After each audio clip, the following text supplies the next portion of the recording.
Chapter 65. Please make sure to like, subscribe, and leave a comment for each chapter, it really helps out the story. Chapter 65. About a week passed since he visited the Hardy residence. And during his time of waiting for a phone call on that front, he continued to do all that he could as Spider-Man to clean up the streets by gathering up the petty thugs. But it seemed like no matter how many he stopped in their tracks while they committed a crime, more would simply replace them. And he was no closer to getting to the 3 crime lords responsible for the uptick in crime. So, he was really banking on Walter Hardy accepting Spider-Man's offer of help in order to use the man as a bridge to get to the 3 that Peter really wanted. It was difficult to be patient. Especially when he saw the people of New York having to pay the price the longer that he delayed in stopping them. And when he wasn't out as Spider-Man, he was at Mary Jane's apartment, or she was at his, as they studied together for the placement test that was going to take place here in a couple of weeks. That is. Except for one day where they hadn't seen each other at all. And it wasn't because of Peter's doing. He called Mary Jane to see if she was free for him to come over, only to be told that she was actually busy and couldn't spend time together that day. Which was fine. It was perfectly alright if she was busy with other things. Only, she had never told him what those other plans were. Peter didn't want to pry, but he would be lying if he didn't admit to being perplexed by the whole ordeal. And when they were together, she spent a good portion of the time texting other people in between their going over flashcards for the test. And when Peter asked who it was that she was texting, Mary Jane would suddenly put her phone down and give him her full attention as she told him that it was nobody. Peter may or may not have laid awake at night as he tried to decode her sudden shift in behavior. Was it something that he said? Was she mad at him or something?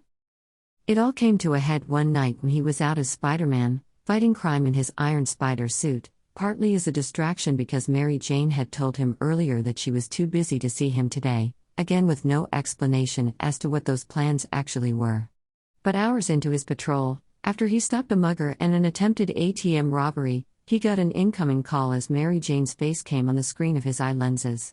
Peter immediately answered it as he swung through Manhattan. "Hey, beautiful," Peter greeted warmly, pleasantly surprised by the call. "I was just thinking about you."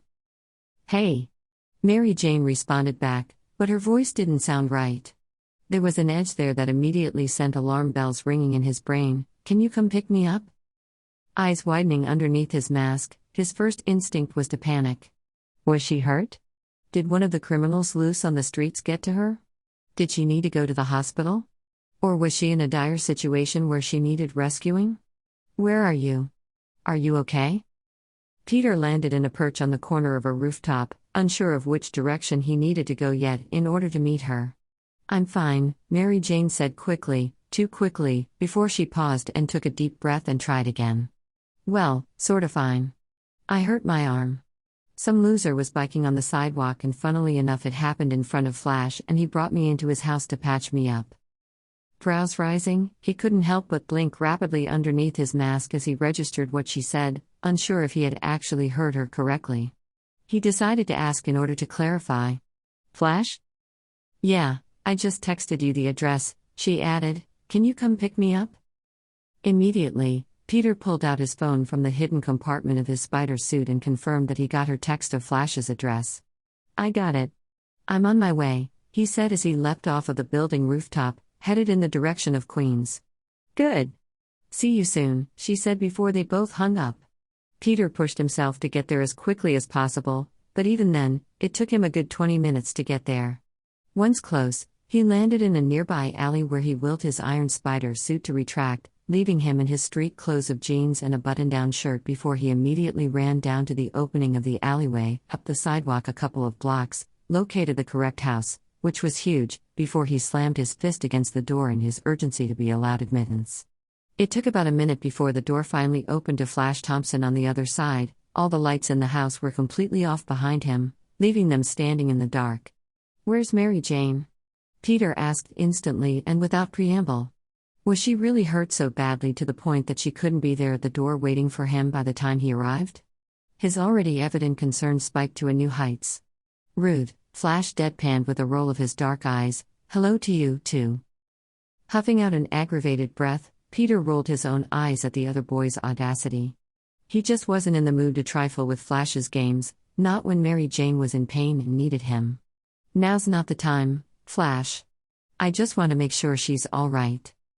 Pushing the door further open, Flash took a step back with it to allow Peter admittance inside. Sure, he reassured before he pointed a finger in the direction of yet another darkened room to his right. She's in the other room. Stepping past the threshold, Peter allowed himself to pause just long enough to raise a brow at him. Sitting in the dark? Something was off. Didn't feel right. His spider sense went off at the back of his neck, though the sensation was dim, warning him of what was coming, but unsure of the exact magnitude of the danger just yet or where it was even coming from. We blew a fuse. Frowning, Peter turned his whole body to face him to ask, and you haven't? Just go get your girl.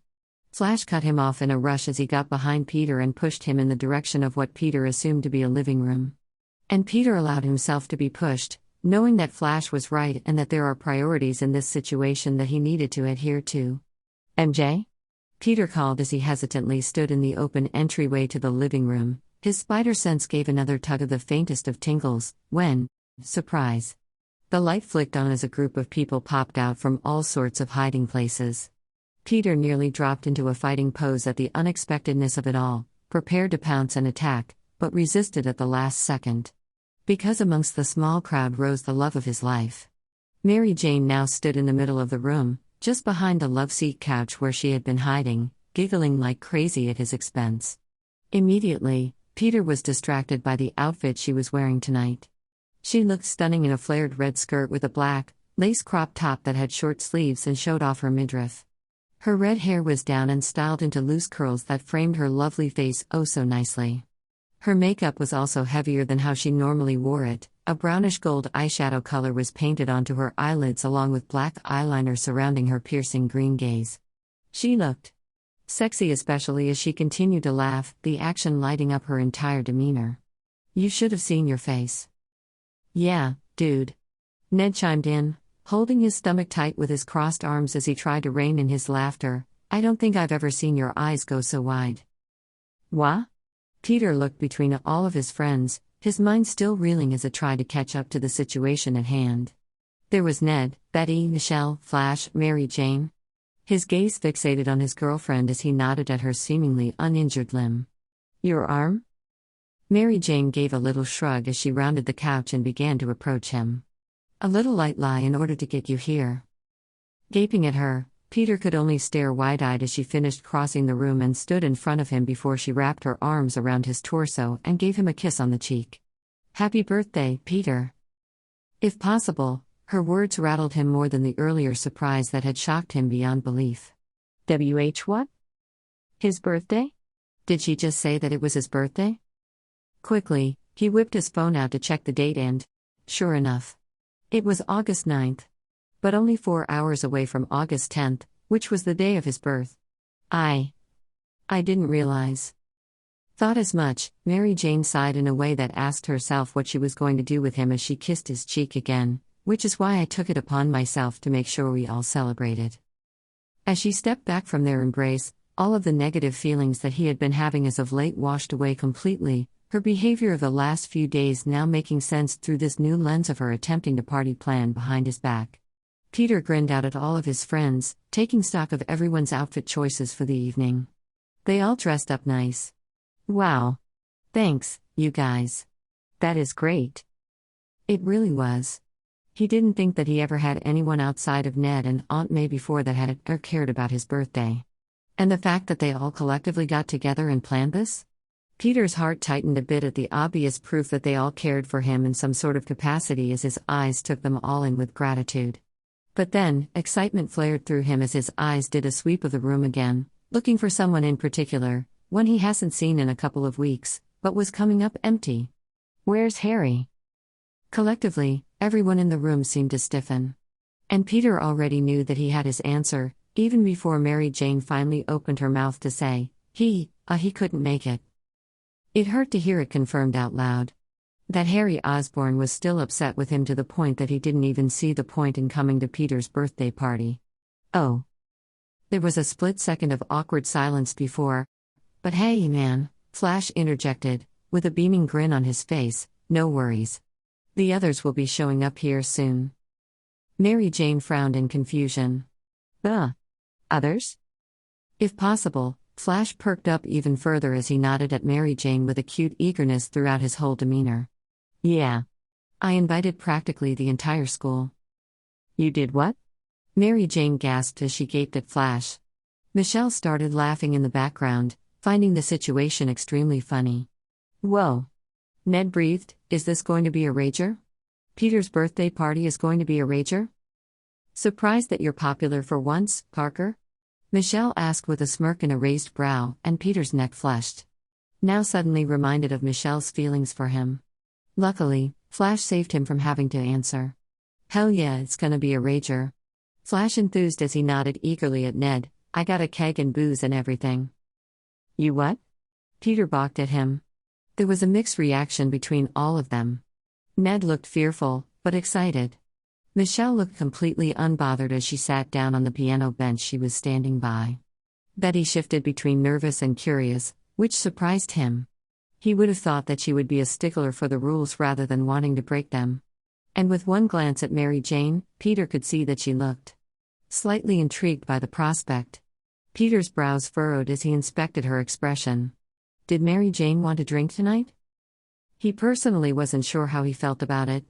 He was Spider-Man. Could he just stand by and let everyone break the law of underage drinking right before his eyes? Should he care about every specific law as a crime fighter if breaking those laws didn't hurt anyone? His concern must have shown on his face because he immediately got a retort. Come on, lighten up, Parker, Flash said as he approached, and an easy shove to his shoulder. Peter had to force himself to stumble a bit from the onslaught. Technically, it's not illegal. At least, not yet. Lawmakers haven't changed anything about the fact that our IDs state that we are over 21 if going by our birth years. I bought all the alcohol legally. Oddly, the leap in logic made sense. If going by their birth years, this was technically supposed to be his 22nd birthday. Which was so strange to think about and difficult to wrap his mind around. But even more perplexing was the flash of desire that he had in wanting to participate in the drinking. There was a definite part of him that wanted to break the rules and just let loose for once in his life. But what would Mary Jane think about that? Would she be disappointed that he wanted to engage in something that was considered, to some, morally dubious? Would it shatter the heroic image of him that she had propped up in her head ever since she met Spider-Man?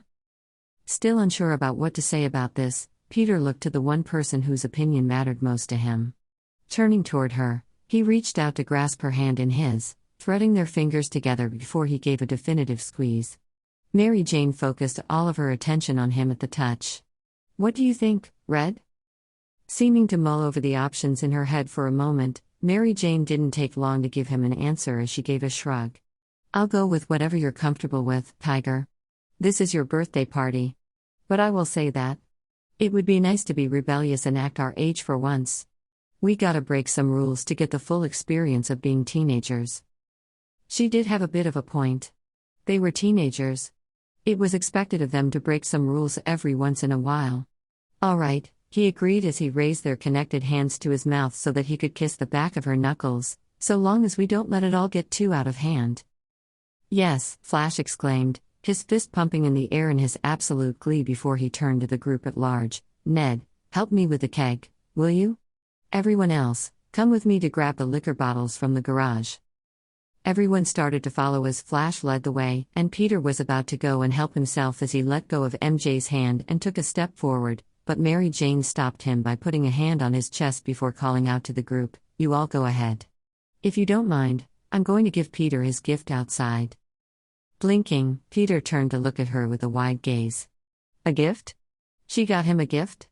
Surely she didn't have to. She already went so much out of her way planning this party.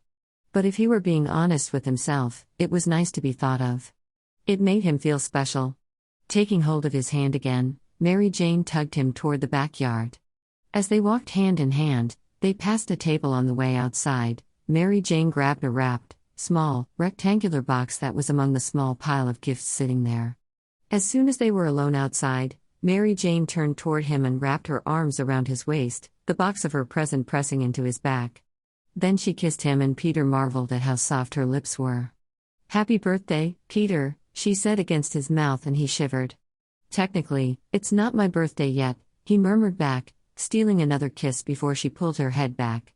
Close enough, she said before she unwound her arms from around him and presented him the gift. She looked a bit anxious as he took it in hand, but as he made a show of bringing it up to his ear and shaking it to try and figure out if he could tell by the non-existent sounds, Mary Jane giggled at his antics. Go on, open it. Peter chuckled and brought it down so that he could see as he tore open the paper. And inside was a small book. A book? He asked as his hand ran over the blank back cover. Not just any book, Mary Jane said as she reached up and turned it over in his hand so that he could see the cover. Peter Parker and Mary Jane Watson's Relationship Urban Dictionary, Volume 1. Peter's head shot up to look at her in shock. You made a homemade urban dictionary about our relationship? Shifting from foot to foot, Mary Jane nodded. A reference to nearly everything we've experienced together. The first volume, at least. There may be more we could add as we continue dating. Hand continuing to run over the cover of the book, Peter grinned wide. This is the most thoughtful gift anyone has ever given to me. At his words of awe, Mary Jane's entire form melted as she grinned softly and said with the utmost encouragement in her voice, Go ahead and look through it. Peter Parker and Mary Jane Watson's Relationship Urban Dictionary, Volume 1. Airport, a place to share a first kiss. Alleyways, walk down one of these to use as a tactic to make Spider-Man think that someone is deliberately trying to get into trouble. Amnesia, the best way to meet your future significant other. August 10th, the day that the best person in the world was born. Also look up Peter Parker. Basilica di Santa Maria della Salute, a place to confess romantic feelings. Bedroom windows, made to sneak in through. Bedroom, a place where studying occurs. Ben Parker, Peter Parker's uncle. Hardworking and honest. A wise man who always said profound things that made people stop and contemplate their life choices. Is bursting with pride for his nephew, Peter Parker. Borrowing thief, Peter Parker hates it when someone borrows something from him but never gives it back. Also look up pet peeves _boyfriend, look up Peter Parker _brain, Peter Parker has the best of these. Bravery, something that Peter Parker has heaps of. Breakups, error. Doesn't exist in Mary Jane Watson's book about Peter Parker. Brown eyes, the windows to Peter Parker's soul. So deep and expressive that Mary Jane Watson can't help but fall into them. Burgundy red, Peter Parker's favorite color. Cuddling, something that should happen every day in Mary Jane Watson's opinion. Dancing, an activity that is much more fun when Peter Parker is the dancing partner. Del Mar's Sandwich Shop, the best place for a date that's not actually a date. Also has the best sandwiches in all of Queens. Denver, a place to go to make the heart go crazy from missing Peter Parker too much. Extremely happy, look up Mary Jane Watson. Fate, something to believe in only when it comes to Peter Parker and Mary Jane Watson. French kissing, see kissing but with added tongue. Is 1000% more enjoyable when Peter Parker's tongue is in Mary Jane Watson's mouth.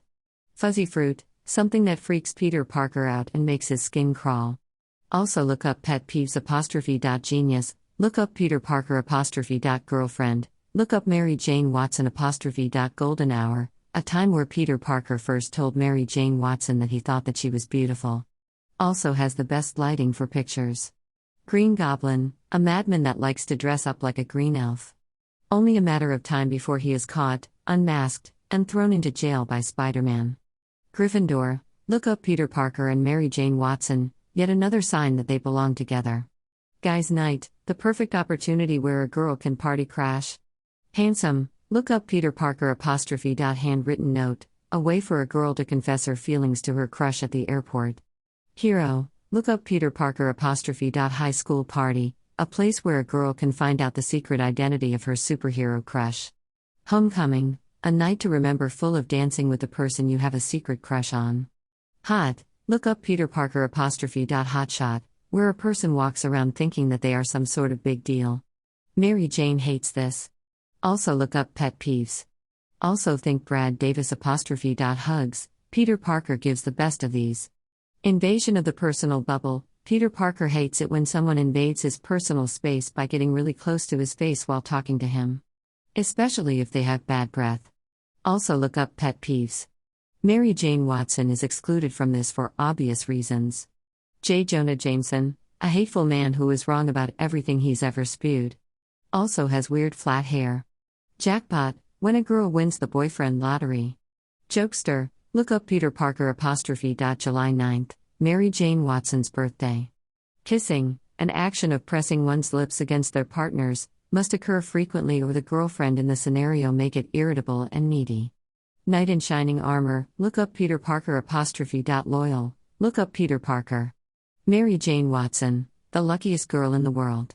Mary Jane Watson's personal garbage disposal, a boyfriend duty that Peter Parker takes very seriously. Mary Parker, Peter Parker's mother. Loved her husband and son very much. A social butterfly who could talk a mile a minute, a trait her son inherited. She had the silliest sense of humor that was always right on the nose. One of her biggest joys in life was to make her son laugh. May Parker, Peter Parker's aunt. One of the best women in the world. She is so caring and loving toward anyone that she meets. May will greet anyone with a hug rather than a handshake. She has helped to raise Peter Parker to be the best man that the world could have hoped for. May is an inspiration and makes some girls want to imitate her care and strength. Modeling, something that Mary Jane would do anytime for Peter Parker and his camera. Molten Man, Mary Jane Watson's father.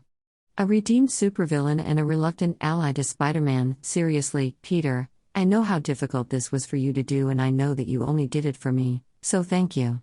Musicals, something that Mary Jane Watson will get her boyfriend, Peter Parker, to be obsessed with. Muscular ass, also look up Peter Parker. Muscular chest, also look up Peter Parker. A perfect pillow for Mary Jane Watson. Mysterio, a globe-headed, narcissistic freak that had an illogical plan in order to become famous. Is stupid because he didn't consider the easier route of going viral on social media instead. Was defeated by Spider-Man. Nightmares, something that Peter Parker can vanquish. Norway, a place where hell resides. Oatmeal raisin cookies, some would say that this is the best kind of cookie. One-upper, Peter Parker hates it when people go out of their way to one-up another's story, whether it's good or bad. Also look up Pet Peeves '. Outer space, the worst place to die according to Peter Parker. Pet peeves, surprisingly, Peter Parker actually has some of these. Who knew? Peter Parker, the greatest man. Smart. Kind. Funny. Witty. Charming. Brave. Strong. And has the most alluring sex appeal around. Peter Parker's bedroom, a place to study. Photographer, a person who is an expert at taking stunning pictures. Also look up Peter Parker '. Prague, a place where Peter Parker and Mary Jane Watson finally got completely on the same page. Queens, home. Random facts, Peter Parker is a human encyclopedia full of these. Red, a nickname that makes some girls weak in the knees when they hear it. Responsibility, Peter Parker's moral code. Richard Parker, Peter Parker's father. A scientist and a genius. Loved his wife and son very much.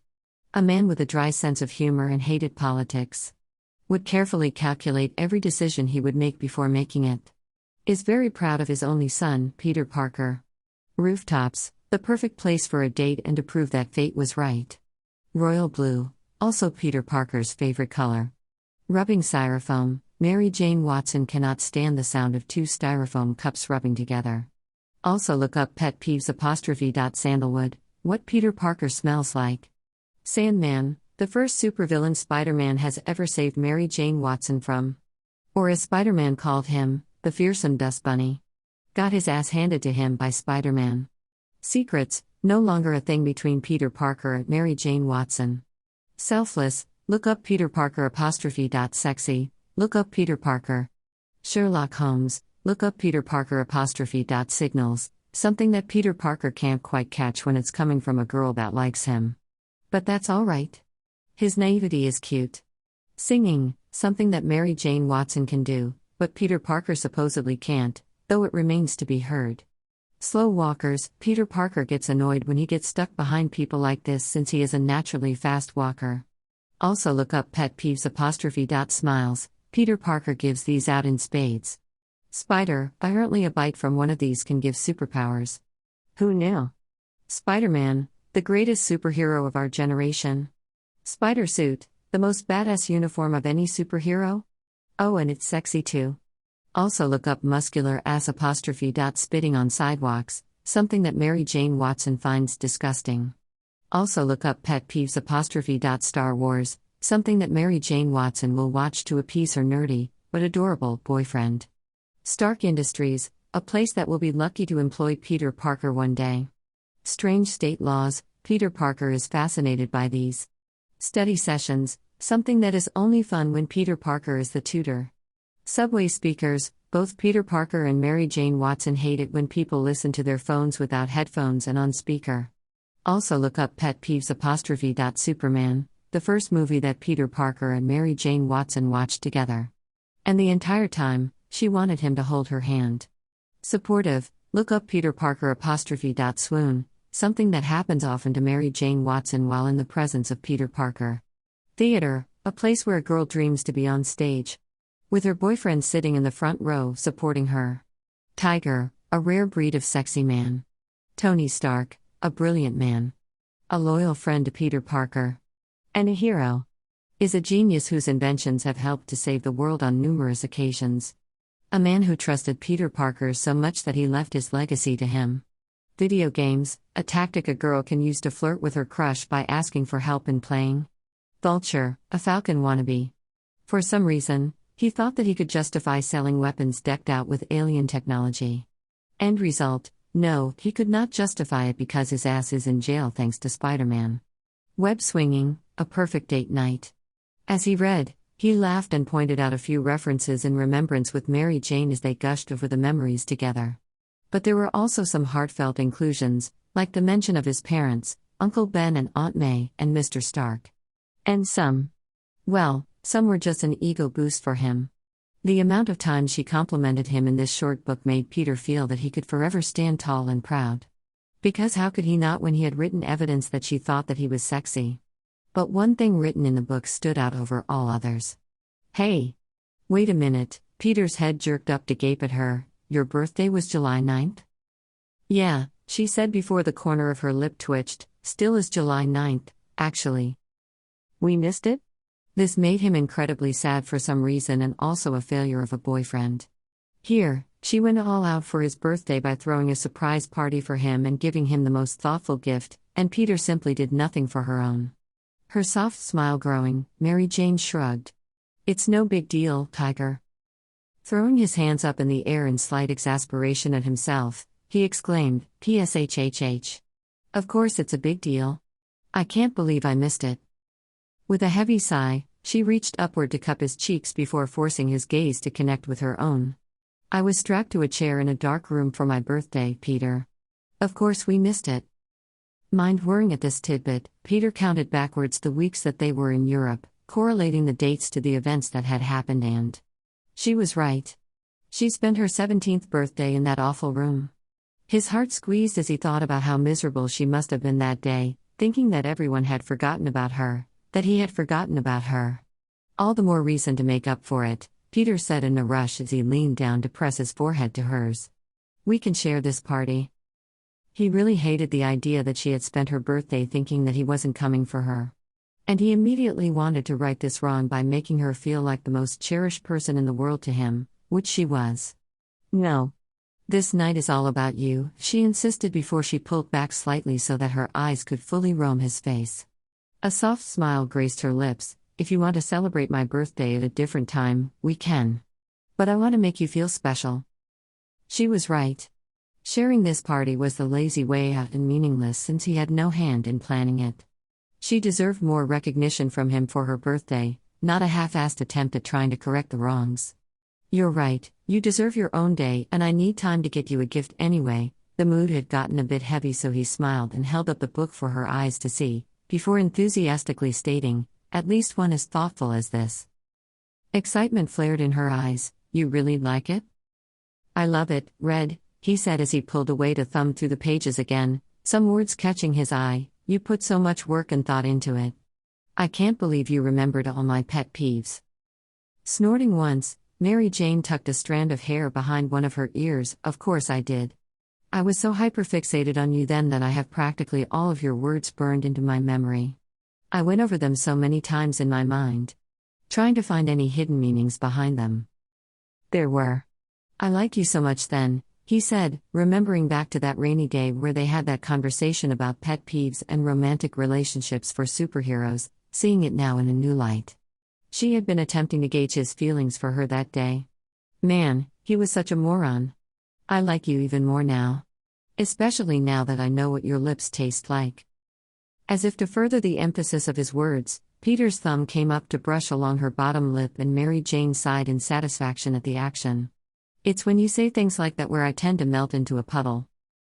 Her becoming wet was a comment that was on the tip of his tongue, but he refrained. Instead, he said, just stating the truth.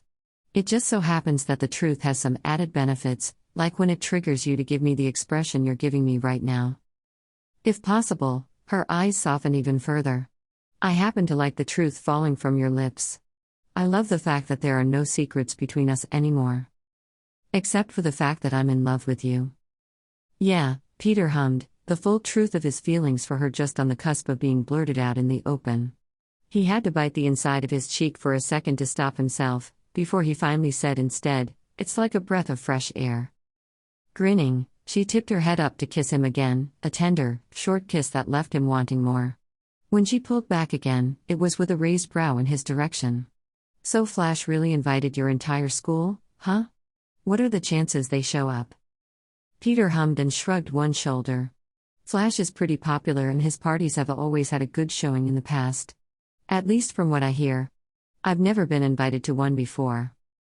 And now he's throwing you a party, Mary Jane snickered as she shook her head at the other boys' antics. Talk about making up for the past.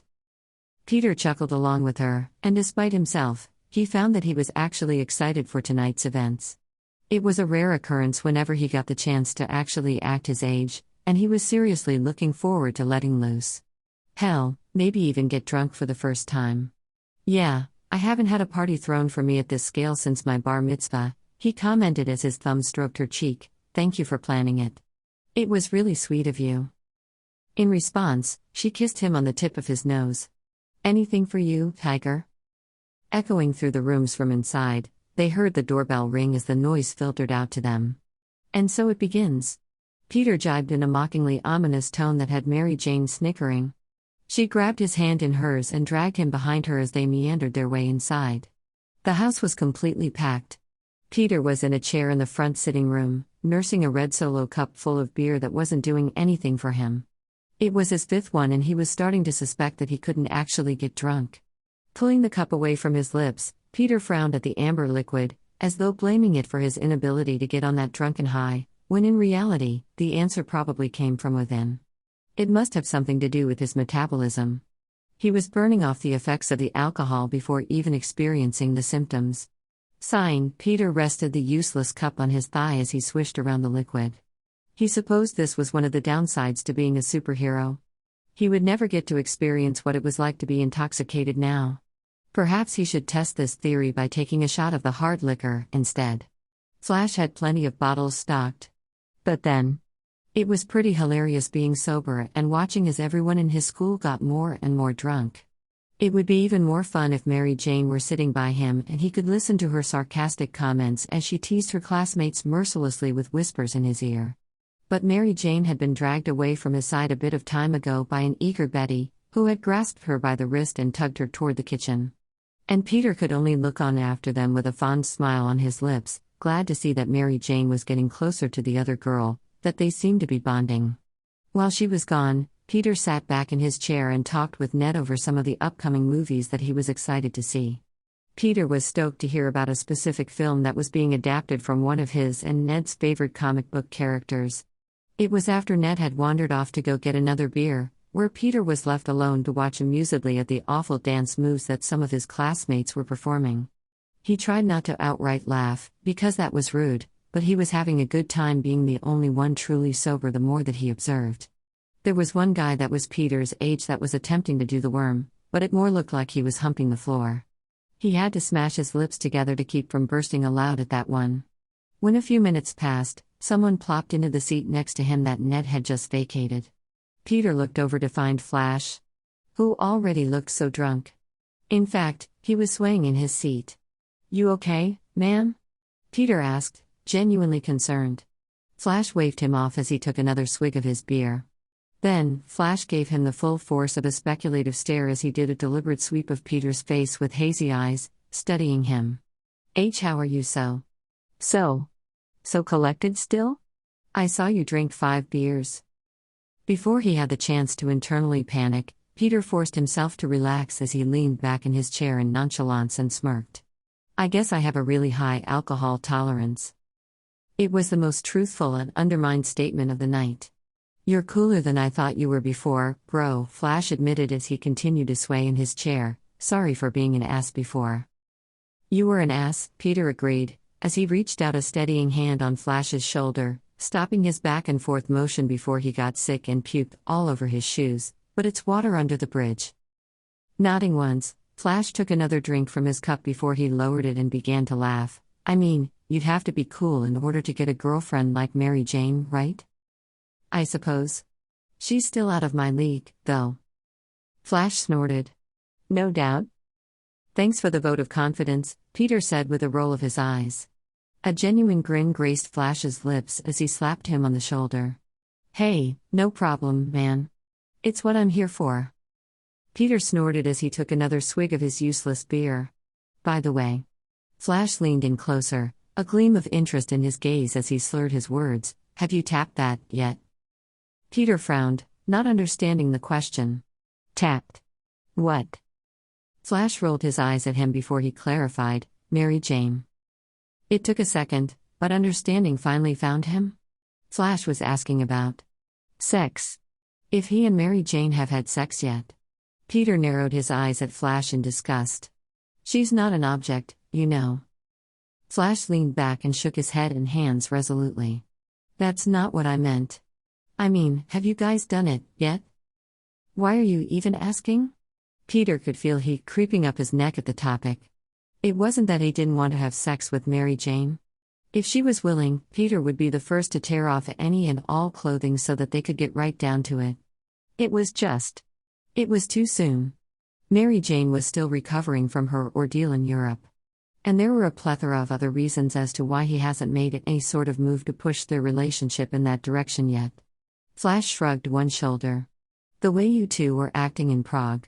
You could cut the sexual tension with a knife, it was so thick. Just seems like you guys would have done it by now. Also, this is the sort of thing guy friends talk about. Friends? Peter asked with a raised brow and a deadpan voice. Since when were they friends? Yeah, friends, Flash responded back with an easy grin. That's us. Amigos. Best buds. Tom and Jerry. Peter couldn't hold back his laughter even if he tried. Tom and Jerry hated each other. Blinking, Flash jerked back as though he had been slapped, his brow scrunched up in confusion as he tried to remember. Did they? Huh. I always thought that they were secret friends. Peter snickered at Flash's leap at logic before the other boy continued by thrusting an accusing finger between Peter's eyes before slurring out, but don't distract me. Have you? Done it? Peter sighed and weighed his options. If Harry were actually speaking to him, this would be the sort of thing that Peter could imagine talking to him about. Sure, he could try to talk to Ned about it, but it wasn't really the sort of topic that they ever discussed. Ned is just as clueless about girls as Peter used to be, or still was at times. Who else was there for him to talk to? Flash was willing. And he seemed to be making a genuine effort to repair broken bridges between them. So, with the slightest bit of reluctance, Peter said, no. Both of Flash's brows raised in evident surprise. No? No. Huh, Flash hummed, dumbfounded as he fell back into his chair before he shrugged once and took another swig. Well, damn. Sucks to be you. Peter shot him a sharp look. I'm trying to be respectful. For some reason, Flash found this to be exceedingly funny as he gave a great, big, belly laugh. It doesn't really seem to me that she particularly wants to be respected, dude. Are you really that dense? Even I've noticed the signs. Brows furrowing, matching the evident frown on his lips, Peter couldn't help but ask, what signs? Flash shrugged and threw his arm over the back of his chair, shifting his body to face Peter in a relaxed pose. She wants you to make a move. This observation from an outside source caused Peter's head to rear back in shock. Flash thought that Mary Jane wanted him to make a move? A surge of desire wafted through him at the thought, of finally taking Mary Jane to bed for the very first time. Does she? Peter asked in a rush, but then stopped himself before he shook his head. Wait. There was no way he was taking advice from Flash of all people. No. Scratch that. I'm not going to let you talk me into this.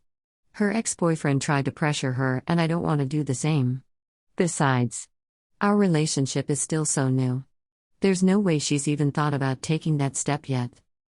I bet you she has. But hey, her loss. Flash shrugged again and took another swig. If I were lucky enough to be in the same position with Sha Shan, I'd jump at the chance. Now that was a name he hasn't heard in quite a while, and Peter wondered what had happened to the other girl. Where is Sha Shan? Sighing, Flash sort of sunk in on himself, staring fixated at his lap. Last I heard, she went to go visit family in Vietnam after being blipped. She'll be back for the school year, though.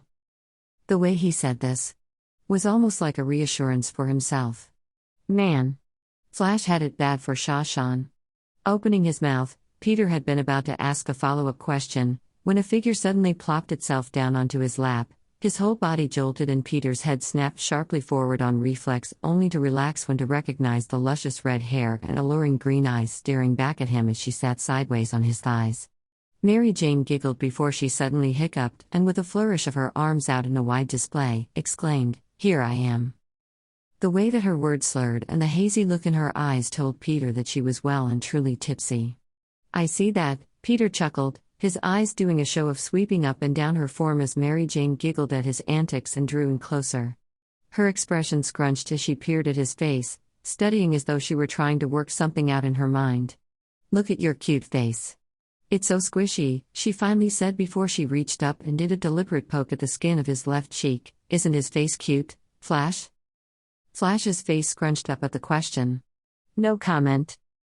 "Not as cute as yours, Red," Peter contradicted instead with an earnest expression on his face. Mary Jane nearly fell into hysterics at this as she brought herself closer and her face in his neck, embarrassed. Peter was grinning from ear to ear. Flattery was doing him wonders here. When she pulled back a moment later, she retorted, "I used to think that you didn't think so." Then she turned to Flash and said in the loudest of conspiratorial whispers he has ever heard, "I once thought that Peter only saw me as, like, a sister or something." Flash started laughing while Peter balked at her. "A sister?" "Yeah," Mary Jane nodded definitively as she turned her attention back to Peter. "Before we were dating and you friend-zoned me." "Not on purpose." Peter stressed as he threw his hands up in the air in exasperation, mostly at his past self for being so dense. "And by the way, you're the farthest thing from a sister to me, trust me." Mary Jane only snickered in response and Peter raised a single brow in her direction. He took her laughter as a challenge. "If I saw you as a sister, would I ever do this?" Threading his fingers through her thick curls, he pulled her head down to meet his in a bruising kiss. It took a second for her to catch on, and when she did, she gasped and he took the opportunity of immediately slipping his tongue past her lips. She tasted like the strawberry vodka she had been drinking earlier. They sat there, making out for about a full minute before Peter finally pulled back, his brow raised up at her as though expecting her to acknowledge the excellent point he just made. Mary Jane stared at him, wide-eyed and panting. What were we talking about again?" Peter smirked. "You're not like my sister. In fact, I'll never see you as a sister." "A bit too late for that. My tongue was in your mouth." "That it was." She breathed, her eyes dazed as her fingers came up to stroke at his lips. A cocky grin grew in victory under her touch before he pecked those fingertips with a kiss. Only then did he notice that Flash was still there. The other boy gave him a knowing look when he saw that he had garnered Peter's attention. Then, Flash clapped him on the shoulder with an open palm before bringing his mouth close to Peter's ear and muttered, "If you need it, you can use the guest room. First door to the left on top of the stairs." With one last clap on his shoulder, Flash stood onto staggered feet and left, leaving Peter gaping after him. Did he just offer a room for Peter to have sex with MJ in? "What did he say?" Mary Jane asked, her expression keenly curious. "I have no clue. He's too drunk," Peter said quickly, not even wanting to entertain the idea of bringing Mary Jane upstairs to that room just to take advantage of her in her drunken state. Mary Jane took this at face value and shrugged before perking up to say, "Guess what? The tension in his shoulders eased before he responded back, "What?" "I just realized that I still know how to recite my ABCs backward." She said this in a way that implied that it was her proudest achievement, and Peter had to smother a laugh. "Do you now?" he asked. Nodding her head eagerly, Mary Jane began to display this secret talent of hers as she recited the alphabet backwards in a slur of letters. All while Peter listened patiently until she was finished. "My girl is so talented." Peter raved loudly when she was done, which had Mary Jane in a fit of laughter. He should have guessed that a tipsy Mary Jane would be cute. Her laughter suddenly cut off as she grasped onto his shoulders, her eyes wide as she said in a deadly serious tone, "Did you know that raccoons have hands?" Peter nearly roared with laughter, enough for him to need a moment to compose himself before he could answer. "I did know that. I fought with a raccoon against Thanos, you know." This tidbit of information seemed to blow her mind as she gaped at him. Peter couldn't stop laughing. Gosh, he loved her so much. It took her a moment, and after blinking away the absurdity of his response, Mary Jane shook her head slightly before bringing her hands back to herself and covered her own heart. "So, I feel things, right?" Snickering, Peter nodded. She definitely had his rapt attention. "That you do." Like, her arms brandished about in a sweep to try and really emphasize what she was trying to tell him. Almost as though she was afraid that he would miss the point. "I have so many emotions about everything. Even you." Curiosity definitely piqued. Peter cocked his head to the side, watching her closely. What emotions did she have about him that she had never told him about before? "And what are your emotions about me?" Peter asked as he leaned forward incrementally. Pausing, Mary Jane seemed to stop and consider for a moment, seriously contemplating her answer, before she responded, "You're like a stale marshmallow." It took a moment to let that one sink in. "A what?" Peter wheezed, caught completely off guard as he was unable to contain his laughter. Even still, Mary Jane nodded, severely genuine in her response. "Hard on the outside," Mary Jane said softly as she reached forward to run her fingers over the muscles of his chest. They twitched under her touch. "But soft and fluffy on the inside." Her hand ended its exploration on his heart, feeling the thud of his heartbeat that was ever increasing from her attention. They stayed like that for several beats. Silent and staring at one another in the eyes. Light from a nearby lamp caught on her gaze, intensifying the green there, and it was so beautiful. Also, he just noticed that there were flecks of golden brown intermixed there. It was all things lovely. Mary Jane finally hummed, before she went on to ask, "So why Spider-Man?" Blinking once twice at the abrupt question, Peter felt he needed clarification while his brain took the time to reboot properly. What? "You could have been Batman, only you would actually get to hang upside down like a bat." "Why Spider-Man?" Peter snorted. "First of all, I feel like it would be copyright infringement for me to take the name of Batman. And second, I was bitten by a spider, so it makes sense that I would name my alter ego after it. And third, what's wrong with Spider-Man?" Rearing back at the question, she blinked at him in confusion as to why he was even asking her that, which was hilarious because she was the one to bring it up. "Nothing, Tiger. It's my favorite. It's sexy." Snickering, Peter shook his head at her, asking himself what exactly he was going to do with her. She was so random when she was drunk. Then why? "By the way, I'm not, like, a terrorist or anything," Mary Jane interrupted in a ramble of words. Peter let out a noise that sounded like a chortle as he nearly choked himself. "And I'm not a villain or a criminal. But sometimes." She broke off to meet his gaze straight on, a mischievous twinkle there in her eye. "I can be bad." His dick gave a very interested twitch in his briefs as he sucked in a breath. "Oh yeah?" Mary Jane nodded in a conspiratorial manner. Her finger came up to trace up and down his chest. "If you ever had to chase after me, I'd totally understand." Shivering at not only her words but the sensations of what her touch was doing to him, Peter caught her wrist in his strong hold and brought it up to his mouth so that he could kiss the inside of her palm. "And what do you do that's bad, naughty girl?" Shifting closer, she leaned in as though prepared to tell a secret. "I smuggle snacks into the movie theater every time I go." It was a valiant attempt on his part that he was somehow able to press his lips tight together in order to keep his laughter at bay. When he finally felt that he could speak without any sort of chortle bursting out of him, he said, "That's it. I better web you up and bring you to the police station right now. Nodding gravely, Mary Jane responded, "It would be for the best. Something tells me that I would be your greatest foe if you left me to run rampant." There was no doubt in his mind that Mary Jane could easily bring him to his knees if she only wished it. Peter opened his mouth to respond when the song shifted and began playing a new upbeat number. Mary Jane perked up at hearing the beginning of the tune. "Oh, I love this song. Dance with me, tiger." Scrambling off of his lap, she grabbed him by the forearm to forcibly drag him to his feet and out across the foyer to the living room, where the majority of the dancers were. There was a little skip in her step as she dragged him along, and Peter couldn't help but chuckle at her adorable excitement. Stopping in the middle of the room, with other dancers mingling about, Mary Jane turned and pulled him close. Peter came willingly as his body went flush against her own. Her arms wrapped around his neck and his palms naturally found their way to her hips as they began to sway to the music. They didn't add anything fancy to it, not this time. Just came to the unspoken agreement that they wanted to try and be as close as possible. Her head rested on his shoulder as she moved against him in the most delicious of ways. Peter closed his eyes, fully immersing himself to the feeling of her in his arms as he moved blindly to the music. They continued to dance that way for the rest of the song and into the next one, until, "Is that Liz?" Someone called from the crowd, and Peter's eyes snapped open wide. It's a sensation similar to cold water being thrown over his head washed over him. Instantaneously, his blissful mood was shattered when his gaze shifted over toward the direction of the front door. Only to see Liz Toombs standing in the open entryway, her eyes wide as they suddenly connected with his own at the same exact moment.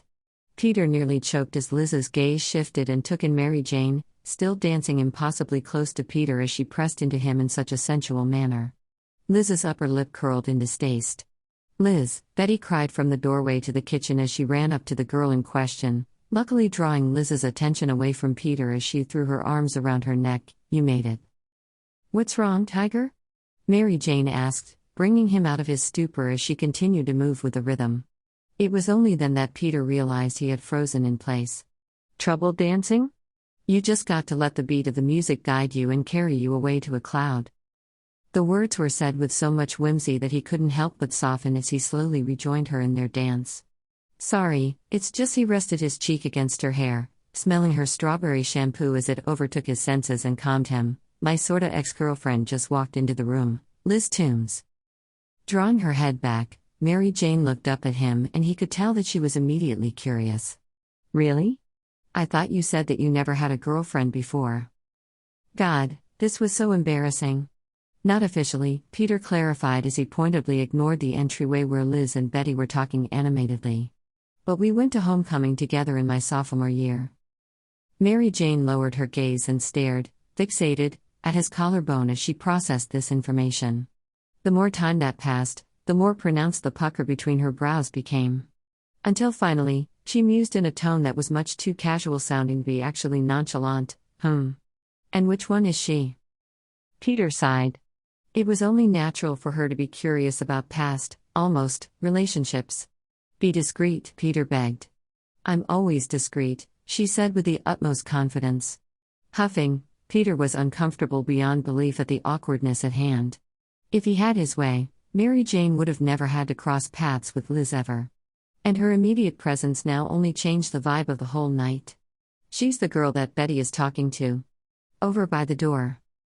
Despite his earlier warning, Mary Jane turned her entire head in that direction, very much not discreet in the slightest as she blatantly stared. Right. She was still very tipsy. She probably mistakenly thought that she was being as sneaky as a jungle cat. When she seemed to have caught sight of the other girl, Mary Jane stood still, no longer dancing as she twisted her lips, studying her. Finally, after a moment, she broke her silence by saying, "She's very pretty." It was an observation, but not one that she liked to admit judging from the tone of her voice.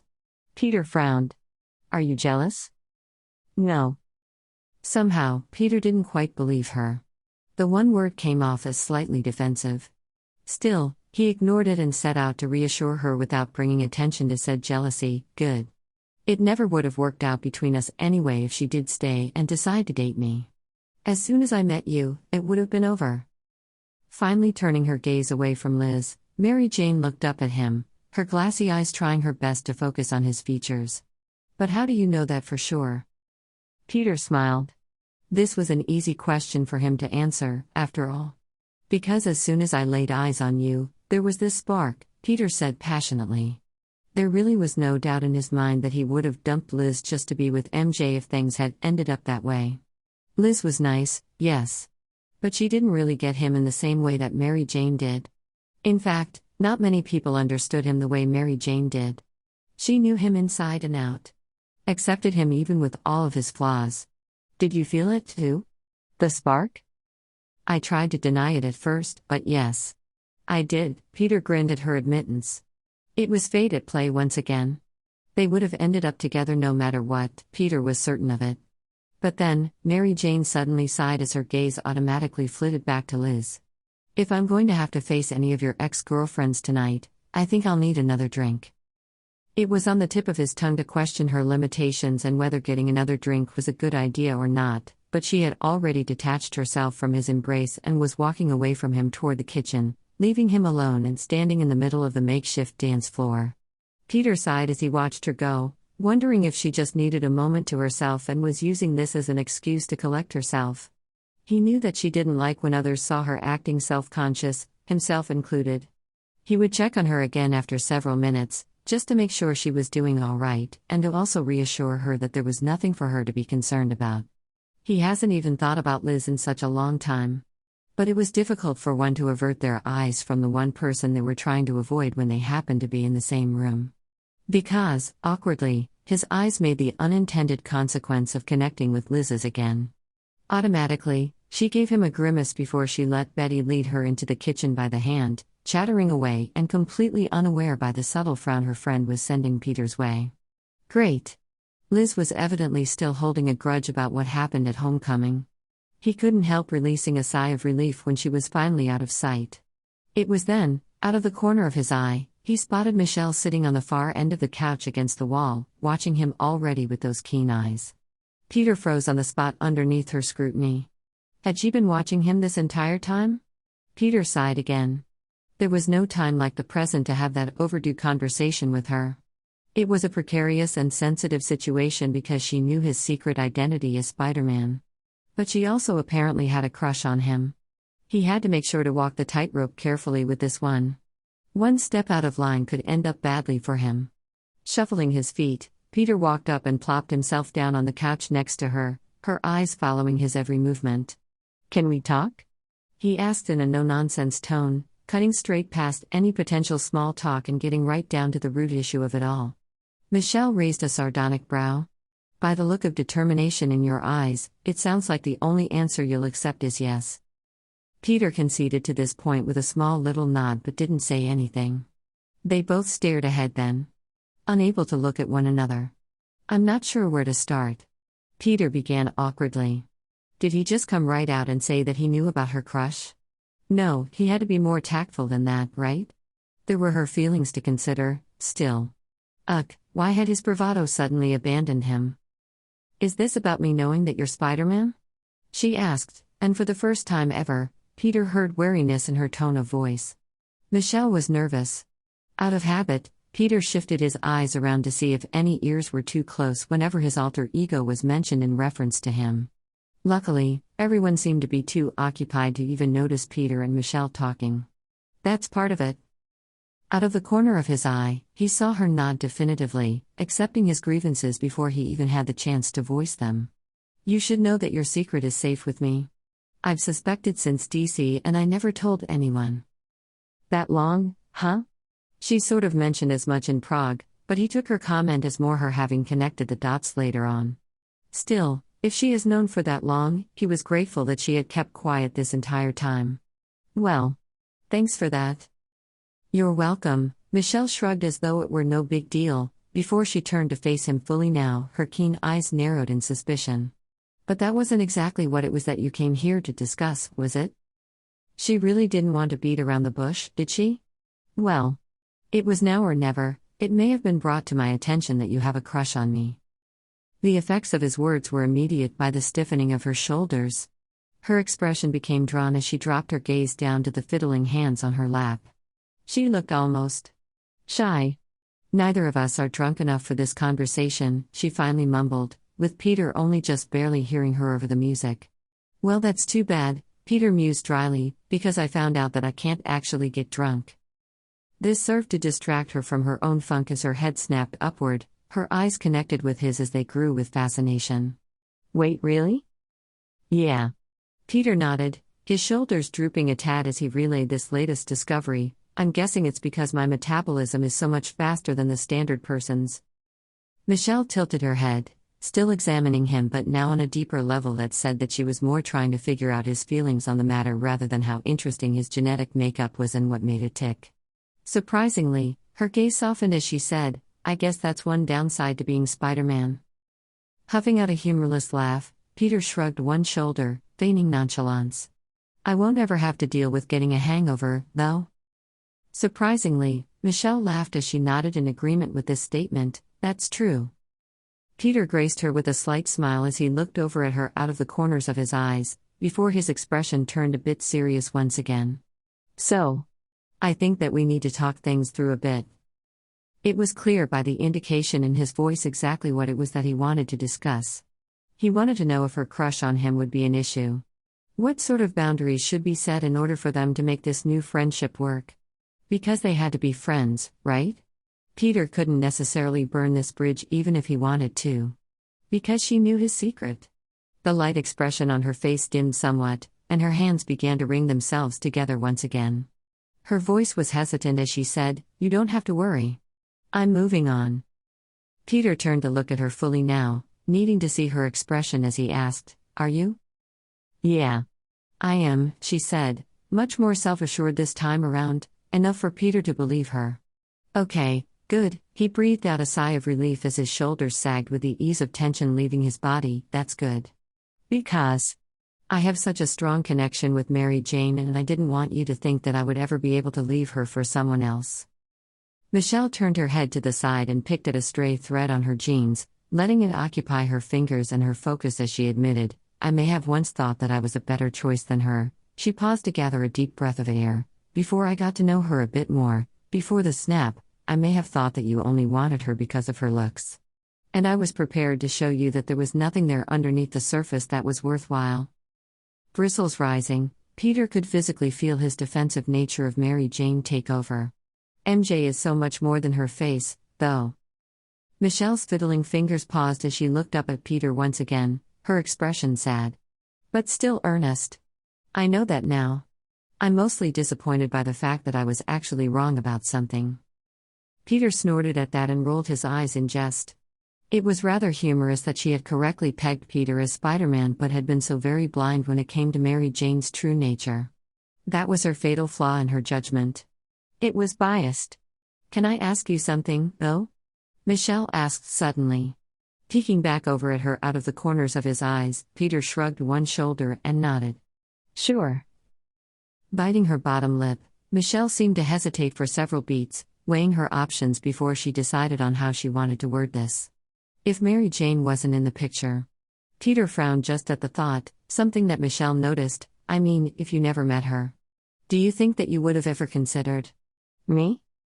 Rearing back at the unexpectedness of the question, Peter could only blink rapidly for a moment as he wondered at the true reason as to why she would be asking such a question.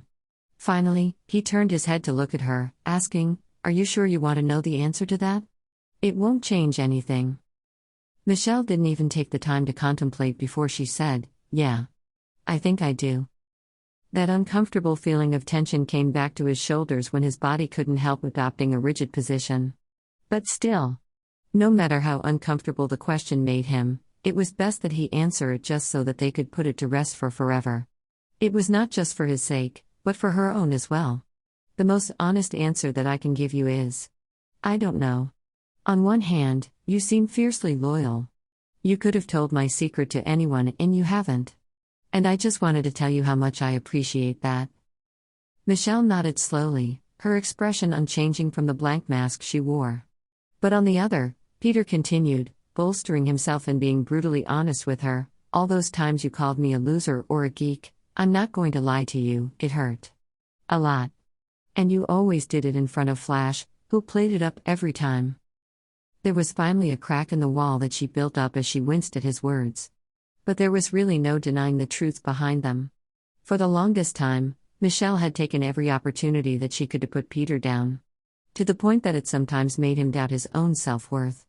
"Every time I called you a loser, I would kick myself inside," Michelle admitted in a small voice as she looked down at the folded hands in her lap, not allowing him to see her face as she opened up to him about her own insecurities.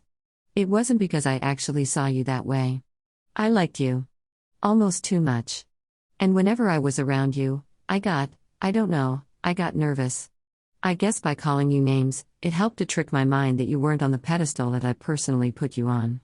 I would trick my brain into thinking that you weren't someone that attracted me, and it helped me to relax a bit more around you." It wasn't really a valid excuse, but at least it was an explanation. For so long, he had wondered at what it was that he had done to personally offend Michelle Jones. And now, it seemed that he finally had his answer. "I guess that makes sense." Sighing, Michelle finally looked up at him. Her eyes were a bit red, but Peter chose not to comment on them or point them out. To do so would only be adding salt to her open wound. "I am sorry, Peter. It was dumb and immature, and I wish I could take it all back." Nodding, Peter let go of his past resentment and pain and decided to forgive her. "Well, it's in the past now. It's like you said, we can both move on. Peter already has. With Mary Jane. And he has never been happier. Besides that, he wasn't the type to typically hold grudges. Not unless the person had done something truly egregious, like Lincoln." "And be friends?" Michelle asked, the slightest bit of hope laced in her voice. "Yeah," Peter agreed. Friendship was the most that he could offer, after all. "I'd like that," Michelle grinned, and it was such an odd sight for him to see on her face that it took him a moment to recover from his surprise. "Besides, someone has to make sure you don't kill yourself when the next villain comes along." "Hey," Peter cried, feigning offense as Michelle clutched her stomach and laughed. "Technically, I only died once. But I came back." Laughter dying down, Michelle became a lot more sober as she said earnestly, "I'm glad you did. The city needs Spider-Man.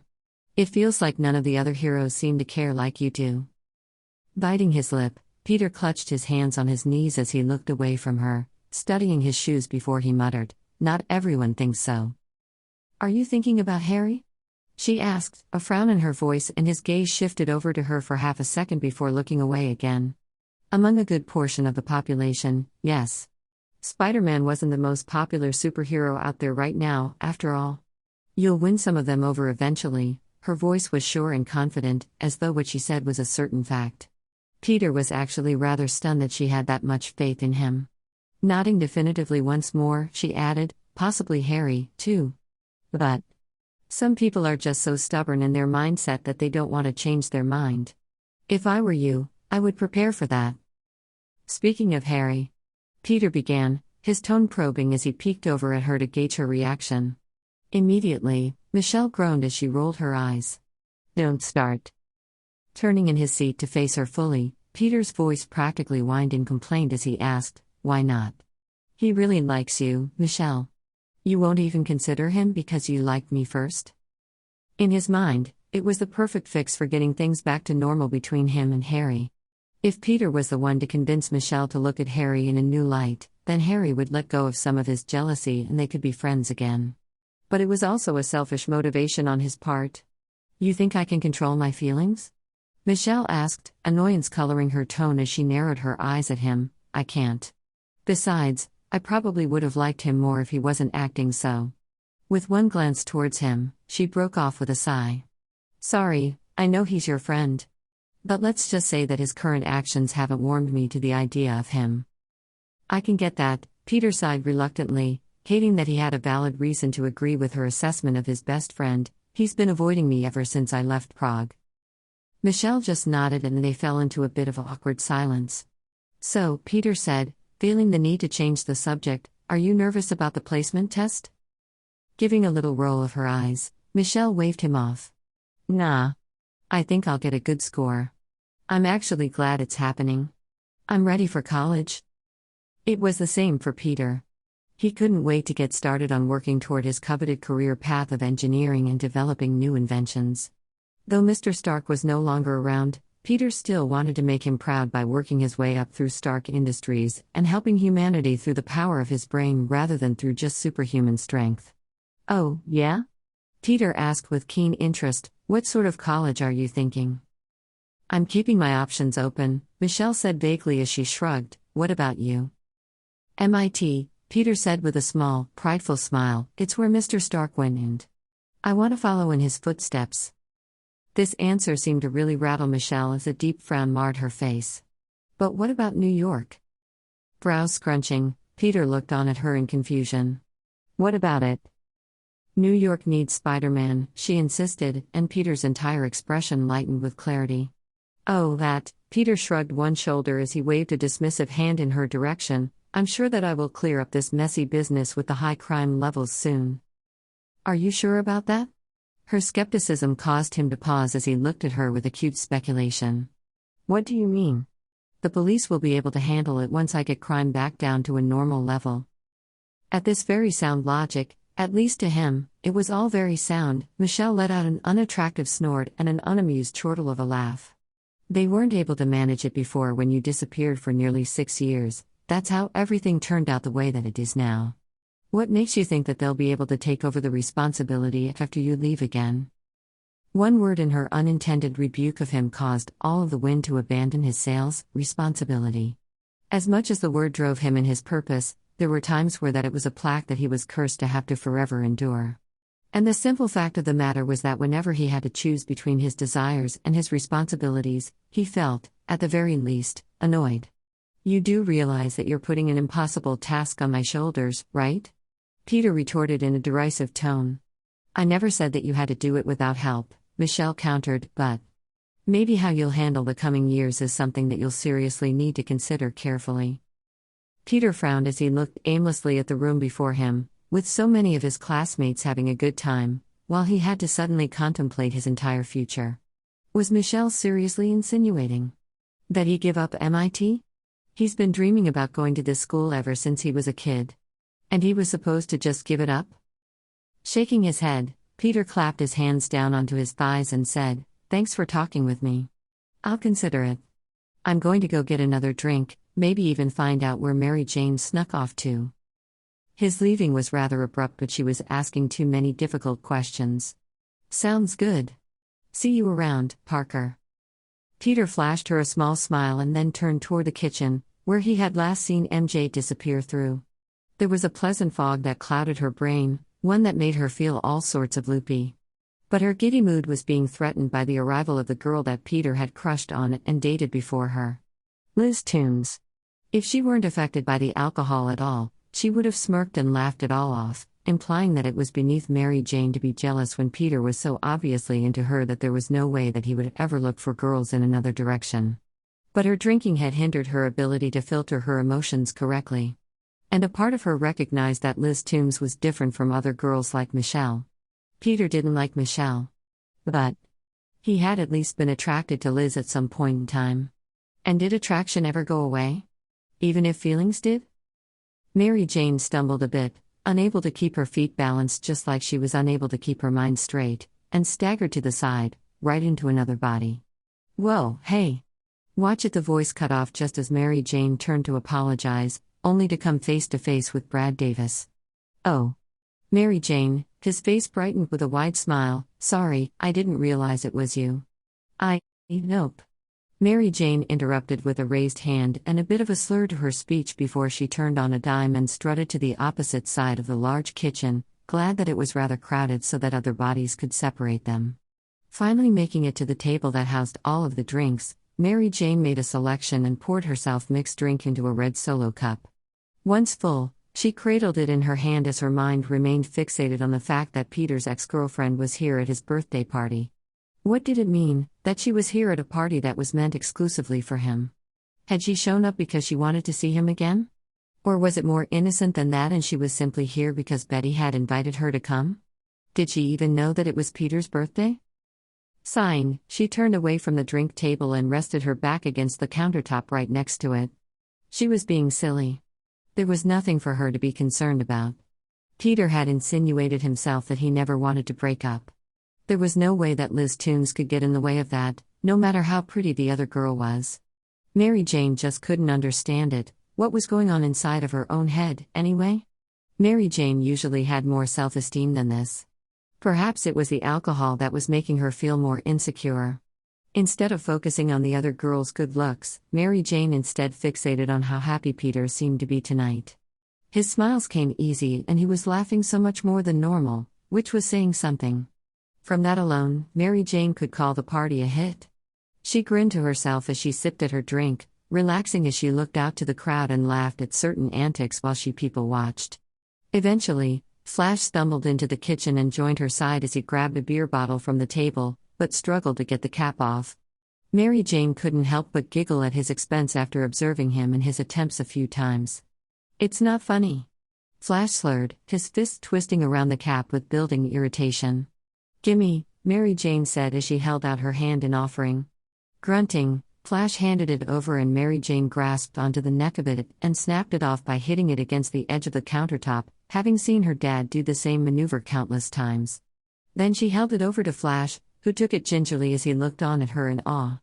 "That brand isn't a screw top," Mary Jane snickered in way of explanation. Flash hit his forehead with the palm of his hand.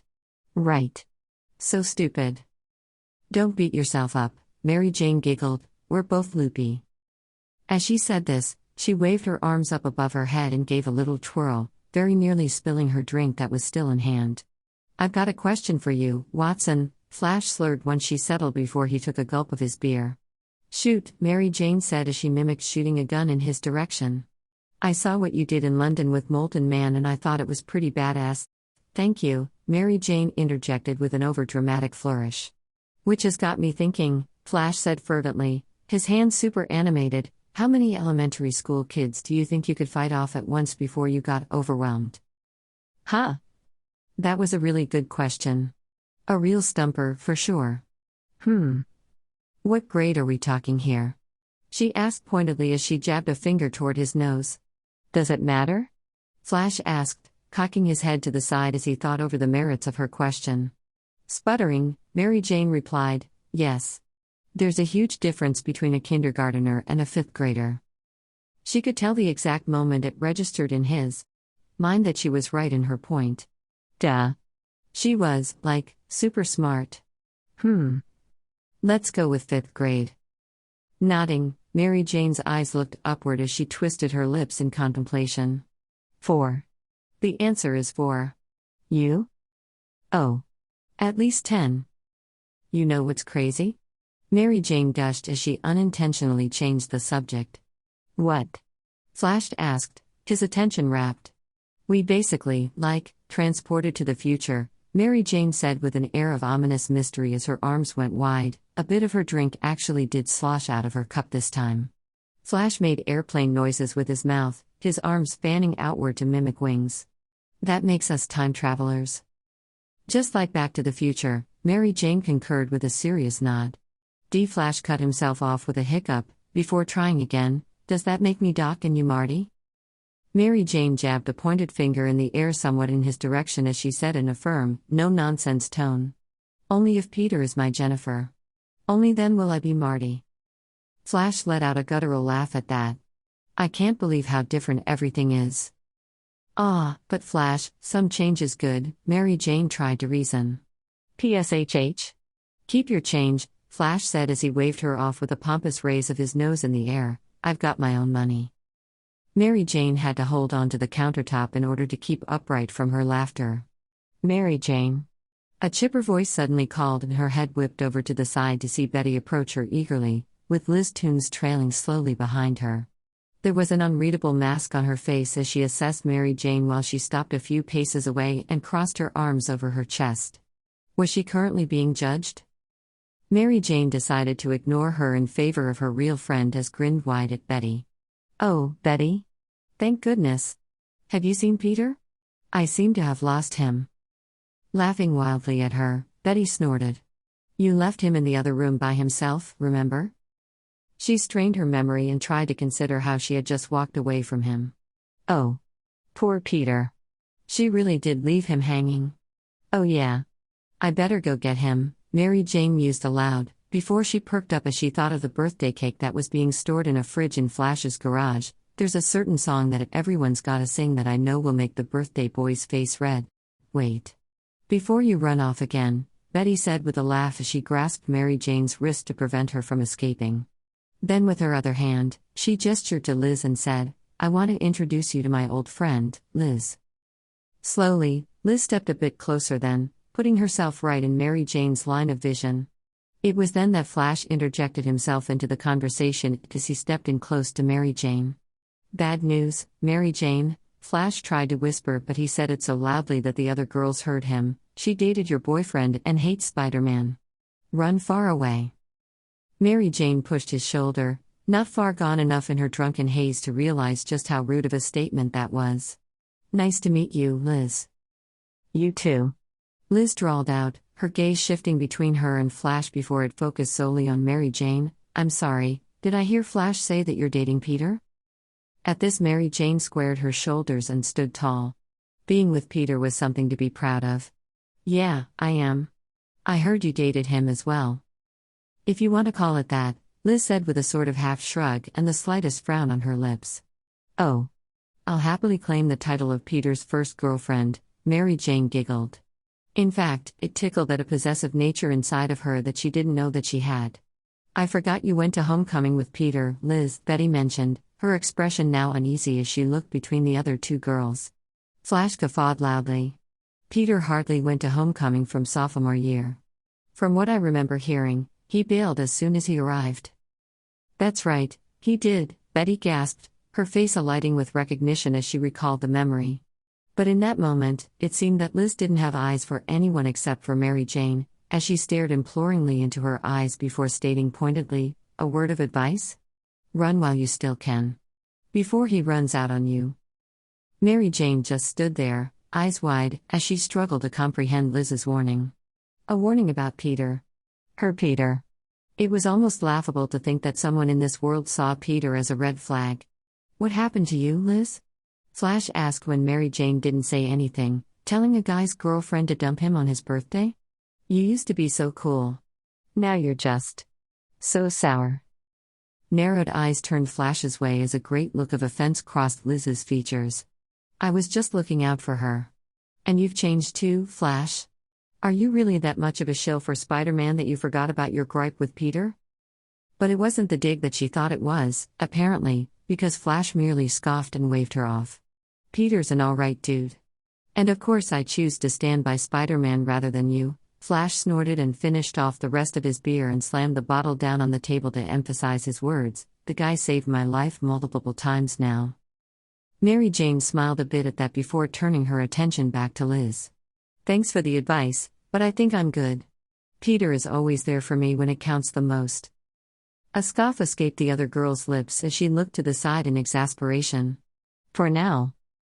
Mary Jane rolled her eyes at that and down the rest of her drink, needing to reclaim her buzz before changing the subject. Once she got her last gulp in her, she followed Flash's example and placed the empty cup on the table. So what brings you to New York? That pleasant fog was slowly creeping its way back in. I'm visiting my dad. But then Betty texted and said that there was a party. Mary Jane nodded and decided to test Liz a bit to see if she knew that this was meant to be Peter's party. It's Peter's birthday. So. I hear, Liz said, slow and awkward. It was then that Mary Jane spotted the man in question as he walked through the opening of the kitchen. Her entire demeanor transformed as she perked up just from his very presence. Hey, Tiger. She called out, and Peter's brown gaze immediately zeroed in on her, causing her to shiver as her bones threatened to melt to goo. A second later, he grinned at her, but it froze into place as he saw Liz standing next to her. She watched as his face transformed. There was a bit of panic there, in good company with the obvious dread he seemed to be feeling at seeing his current girlfriend conversing with his ex. With deliberate steps, Peter walked forward, his eyes shifting between the two, and when he was close enough, Mary Jane took initiative by throwing her arms around his neck. Hey, birthday man. Hey, Red, Peter said before looking at everyone else in the gathered grouch. Hi, Liz. Liz didn't say anything in return. Only gave him a hard stare. Searching forward, Mary Jane rushed to take charge of the situation before Liz had a chance to bash Peter to his face this time. Detaching herself from his embrace, Mary Jane instead hugged his arm, and it felt so deliciously strong that her knees may have gotten weak. "So, baby, are you ready to blow out the candles?" His head turned to her sharply, almost too quickly as his eyes widened. "Baby?" Oh. She hadn't even realized that she had slipped with the new nickname. Giggling, she kissed up the side of his neck until she got to his ear and whispered huskily, "Baby," before she sucked his earlobe into her mouth and trapped it in her teeth. She was rewarded by Peter's whole body shiver from her ministrations. "That's right, Peter. You know who you belong to." "Geez, you two. Get a room," Flash cried out, his face pinched in mock disgust. Defiantly, Peter wrapped an arm around her waist, his strong hand resting on her bare midriff underneath her crop top, and the sensation of his touch sent goosebumps all throughout her body. Suddenly, she very much wanted to be alone with him. Flash's obvious jibe about getting a room was actually very appealing. There was still that one last surprise for Peter that she had been preparing, after all. But no. First, there were priorities that must be adhered to. "We'll get on that," Mary Jane nodded at Flash before she turned to Peter with a beaming grin, "but first. Cake." It felt as though his heart was about to burst right out of his chest when Mary Jane proudly presented him with his birthday cake. It was a simple sheet cake that had a white frosting and a cartoon tiger drawn on with icing. Such a simple thing for others, but jam-packed with so much meaning just for his sake. He felt the love that he had for her so strongly sometimes that it hurt, which was felt especially when she swiped a dollop of frosting off the cake and smeared it on his nose before giggling at the picture she painted. Peter allowed her to take out her phone to take a photo of him in that state as he beamed wide for the camera. Then, putting her phone back into the hidden pocket in her skirt, she stepped forward and licked up the frosting from the tip of his nose with a swipe of her tongue. It's been such a long time where there was an extended period of his life where he felt giddy. Mary Jane was helping him to appreciate the little moments in life, just like his Uncle Ben had always wanted him to do. Not long after, everyone was gathered in the kitchen as best as they could fit, with many others spilling out of the room to add their voices to the upcoming singing. Then the candles were lit. The song was sung. The wish was made. The cake was cut. But Peter wasn't hungry for a single bite. No, instead it was the look in Mary Jane Watson's eyes that suddenly made him ravenous. He felt it in the very core of his body, like a tethering pull that was drawing him to her. And for the first time that night, he felt almost drunk, just off of the intoxicating allure of her green irises. It really couldn't be helped, he had to go to her. And with everyone distracted by the promise of dessert, it was easy to maneuver closer to her, grab her by the hand, and lead the way out of the room, tugging her behind him all the while. "Where are you taking me, Mr. Parker?" Mary Jane giggled as she let herself be tugged along willingly. "We still haven't had any of your cake yet." Peter couldn't stop the shit-eating grin from turning up the corners of his lips, as he answered vaguely, "Taking you someplace private." They turned the corner out of the kitchen and went down the hall a ways until they ended up in a back room of the house of what looked to be a small library. Damn. Flash really was rich. Having a private library was fuck money, to be sure. Turning just inside the room, Peter grasped Mary Jane's shoulders and pushed her so that her back was flush to the wall. Eyes hooded, her chest was heaving as he invaded her personal space, the swell of her breasts rising with the movement, which his gaze was keenly aware of for the 2 seconds they were within his vision before he pressed in close to her, crashing his lips to hers. Immediately, he set upon a frenzied rhythm, needing to get to a pace that could adequately emulate the display of passion he was feeling for her. A hum vibrated from the back of her throat as her arms wound themselves around his neck, her fingers sliding through his hair, nails scratching through the thick tendrils and against his scalp. Goosebumps formed on the back of his neck from the sensation. It felt so heavenly. Lips as smooth as butterscotch parted, and Peter didn't waste the opportunity that was so freely gifted as he pushed his way into her mouth. Her taste was sweet, traces of her mixed drink still left on her tongue, letting Peter have his own taste of it. Teeth clashed in their haste to be as close as possible, the tips of their tongues touched and the prettiest moan emitted from her chest at the contact. Peter rumbled a low growl from his chest in response, for once not paying attention in the least to what his hands shouldn't be doing, and instead letting them roam. His hands moved off the wall as he uncurled his fists, and at first, he settled them on her hips, using the contact to tug her even closer. not at all caring that she could probably feel his erection poking her in the abdomen. No, instead, this seemed to surge her on as her hand knotted in his unruly hair and tugged at the strands. It should have been painful, but it only served to make him harder. Another groan left his throat. The wet muscle in her mouth slid against his own in an erotic flow of movement. And though they were in a frenzy, Peter honestly couldn't think of what objective they were hurrying to get to. Was there an expected conclusion? He honestly never wanted to stop. Never wanted this to end. No. It was more like they were two pieces of driftwood caught in a raging river, their branches caught together and intertwined as they submitted to the will of the current, letting the flow take them to whatever destination it had in mind. The pads of his fingers meandered upward, feeling up the sides of her torso until the underside of his palm just barely touched the underside of her breasts. He felt his breathing quicken as his mind flooded with fantasies and desires. What would happen if he were to just go a little bit higher? Would she slap his hand away? Encourage him? He wasn't entirely sure because they had never discussed the potential of this happening in their relationship before. Sure, they have kissed before, but never before had it felt so hot. So happy?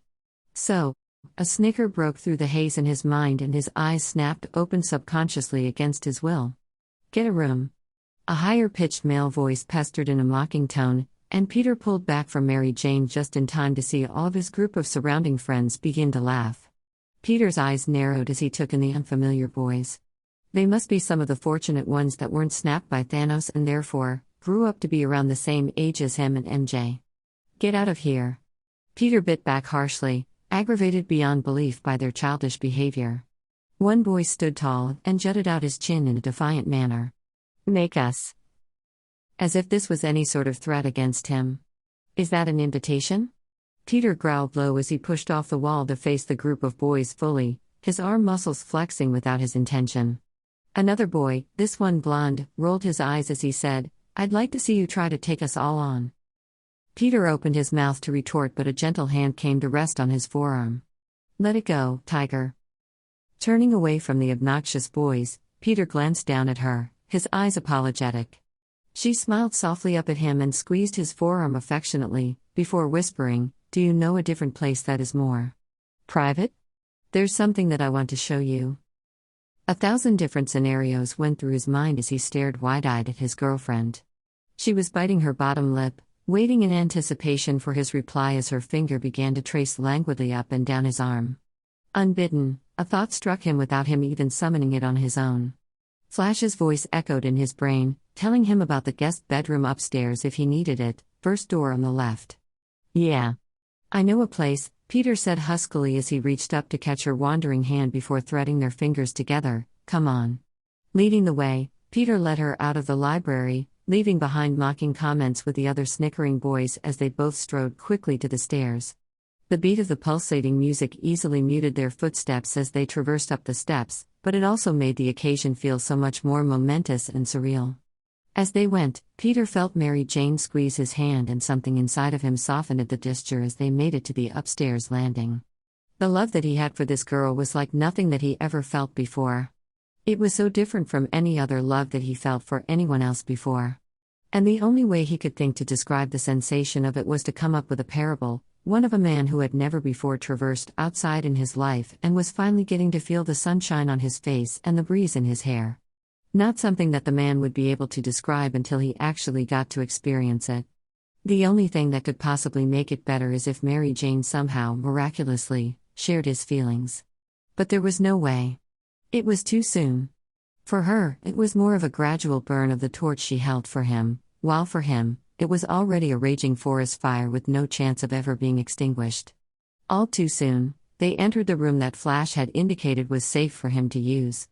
Inside was a large room with a queen-sized bed sitting in the middle made out of expensive cedar wood. Matching dressers aligned the far wall. And to the left was a mahogany writing desk and chair for someone to sit and do their work while they were visiting. When they closed the door behind them, the music became somewhat muted but could still be heard through the cracks of the wooden slab. Immediately, Peter pushed her against the door with his body by invading her personal space, intending to pick up right where they left off, but Mary Jane put her hands up and was shoving against his chest. Alarm bells went off in his mind as he took a deliberate step back. I'm sorry, he said quickly. A spike of panic rushed through his head as he also fought against his confusion. I thought that because you said that you wanted to go someplace private that you. Oh, Mary Jane cut him off with a reassuring smile and a shake of her head. I definitely plan on kissing you. Peter's tense shoulders relaxed as he breathed a sigh of relief, grinning back at her. But we came up here because I wanted to show you something. Oh? Peter asked, finally catching on to that tidbit of information, despite her having already said it twice now. But then again, all of his blood from his brain was now in his dick, so he wasn't thinking all that clearly. Another present? Mary Jane, as much as I appreciate you spoiling me, you really didn't have to. Oh. I have a feeling you'll love it, Mary Jane said. That mischievous glint came to her eyes that he loved. Besides, it's not a physical present that you can take home with you. It's more like a memory. A memory? Peter asked, brows raising as he was now thoroughly puzzled at what it was exactly she was referring to. She must have sensed his complete bewilderment regarding her behavior, because she smirked even further before she nodded her head toward the desk behind him. Now sit your tight buns on that chair there. Brows raising, Peter could only echo dumbly, tight buns? A flush burst out on his cheeks when she did an obvious sweep of her eyes up and down his form. In that spider suit of yours? Hell yes, you've got tight buns. Was it suddenly warmer in here or was it just him? He laughed sheepishly, his hand coming up tangle in his hair, and Mary Jane walked past him and pulled out the chair from underneath the desk, positioning it so that it was right in the middle of the open space of the room. Are you saying that you've checked out my ass, before? But Mary Jane only giggled as her answer as she approached him, turned his body so that the back of his thighs hit the chair, and pushed at his chest, forcing him to take a seat. Peter allowed for her to strong-arm him down into the chair, knowing that she wouldn't be able to do so unless he allowed for it to happen. But he was growing increasingly curious as to what this mysterious memory was that she wanted to create. Stay, she directed, hands still on his chest in an effort to keep him in place if he decided to defy her order. By your command, he replied in a dutiful tone of voice and a salute, which had her snickering as she stepped back. Everything about this seemed so random. He was curious at what this was all about, but he just chalked it up to the alcohol she drank earlier. She was more than likely still tipsy and he was fully prepared to indulge in her silliness. Mary Jane was so cute and funny under the influence after all that. All thoughts ceased to exist when she stood back and started to move her hips to the beat of the music that filtered in from downstairs. The rest of her body shifted in rhythm to the movements, all of which were provocative and suggestive, especially when paired with her heavy-lidded gaze. I love this song, she breathed as she closed her eyes, fully immersing herself into the music as her figure naturally followed. Peter swallowed hard, his Adam's apple bobbing as he stared, fixated, on her every shift, her every turn. All of the remaining blood from his brain, if he had any left, drained as it pooled southward to his already straining cock, which pushed painfully against the zipper in on his jeans. Holy fuck. Was she performing a dance for him? Her next actions was all the answer that he needed. Leisurely, her arms lifted into the air as she did a slow turn for him, her hands swaying with the movement. Saliva flooded his mouth as his eyes focused immediately on her supple ass. His fingers twitched with the desire to touch. As she turned to face him fully again, Peter gulped as she smirked at him. I've been practicing for this. His eyes widened as they snapped up to meet hers. You have? She nodded and bit her lip to hide her smile. For your birthday. Stunned, Peter fell back into the chair, his gaze once again straying to the sway of her hips once again, unable to look away long. Not when they enchanted him under her trance. Well, damn. Happy birthday to me. Giggling, Mary Jane then took deliberate strides closer to him, and he thought that she was going to stop right in front of his slightly parted thighs, but instead she sensually reached out a finger and touched it to his shoulder, dragging it along as she circled around him with sure and confident steps. As her finger ran along his back, he couldn't hold back his shiver at the touch. Everything about her was so magnetic, drawing him in. It was almost as though she were the spider and he was her prey, caught in her spider's web. With a sort of half-twirl, she spun from his other side so that now she was standing right before him again. Turning on her heel to the sound of the song's beat, she presented her ass to him, bent at the hips, and shook it so very near his face. Peter was completely entranced. Where before his mouth had flooded with saliva, it was now as dry as the Sahara Desert. The way that she moved. It was as though she were deliberately using her body to put him under a trance. But he happily fell under her spell. On a dime, she spun to face him once again and did another sachet of her hips, adding to the bewitching allure, before climbing onto his lap. Both of her wondrous thighs entrapped his legs within their smooth embrace. He couldn't keep from touching. Not by a long shot. On instinct, his hands came up to touch her bare thighs that were accessible beneath the hem of her red skirt, his thumbs stroked at her silky skin. But she was far from settling on top of him. No, Mary Jane stood tall over him as she got up onto her knees, rolling her body upward against his torso until the swell of her breasts settled right in his face. His pupils immediately zeroed in on them, his breathing spiked before it became labored. Incrementally, his hands tightened on her thighs in an effort to keep them in place, but everything within him longed to reach up and cup those luscious mounds before squeezing them in the palms of his hands. He resisted. Just barely. Reminding himself that Mary Jane was intoxicated. To take things further would take advantage of her. This could be nothing more than a dance. A sexy dance. But a dance, nonetheless. With another roll of her hips, Mary Jane lowered herself back down to his lap, settling firmly on his strong thighs. Her body moved in place as her hands meandered sensually from his shoulders and down to his chest. "I always loved your chest," she purred, and it was on the tip of his tongue to return the same compliment back to her. "It's so strong and muscular, but not too muscular. Just perfect." Peter gulped as her hands began to explore, and he nearly jolted when her thumbs brushed against his oversensitive nipples through his shirt. His body was comparable to a live wire. Every nerve in his body felt as though it were lit with sparking electricity. With a shift of her ass forward, her pelvis was suddenly upon his raging boner. A sharp gasp tore out of him. His cock lurched in his pants. Continuing to move to the beat of the music, Mary Jane steadily ground herself against him. Peter's heart began racing, his breathing matched its rapid pace as spikes of pleasure shot through his body, stemming from where she was rubbing herself against his cock. A low moan flitted out of his chest without his permission. Her lower body continued to grind into him as her lips latched themselves to his jawline, nipping and peppering the skin there.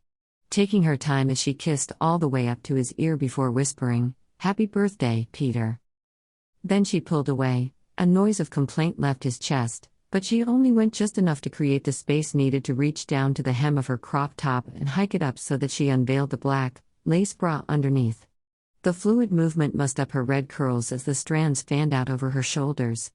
Peter nearly buckled under the weight of this sudden new discovery as the visual pleasure combined with the physical, her body still grinding down onto his straining erection.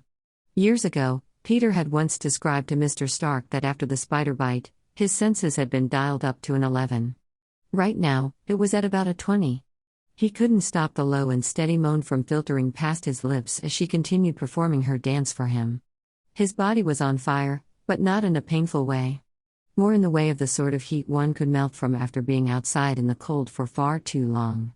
"You're so hot," Mary Jane murmured, as she came in close to whisper in his ear again. Her cool breath tickled at the little hairs there as goosebumps exploded all over his body. "And you're all mine."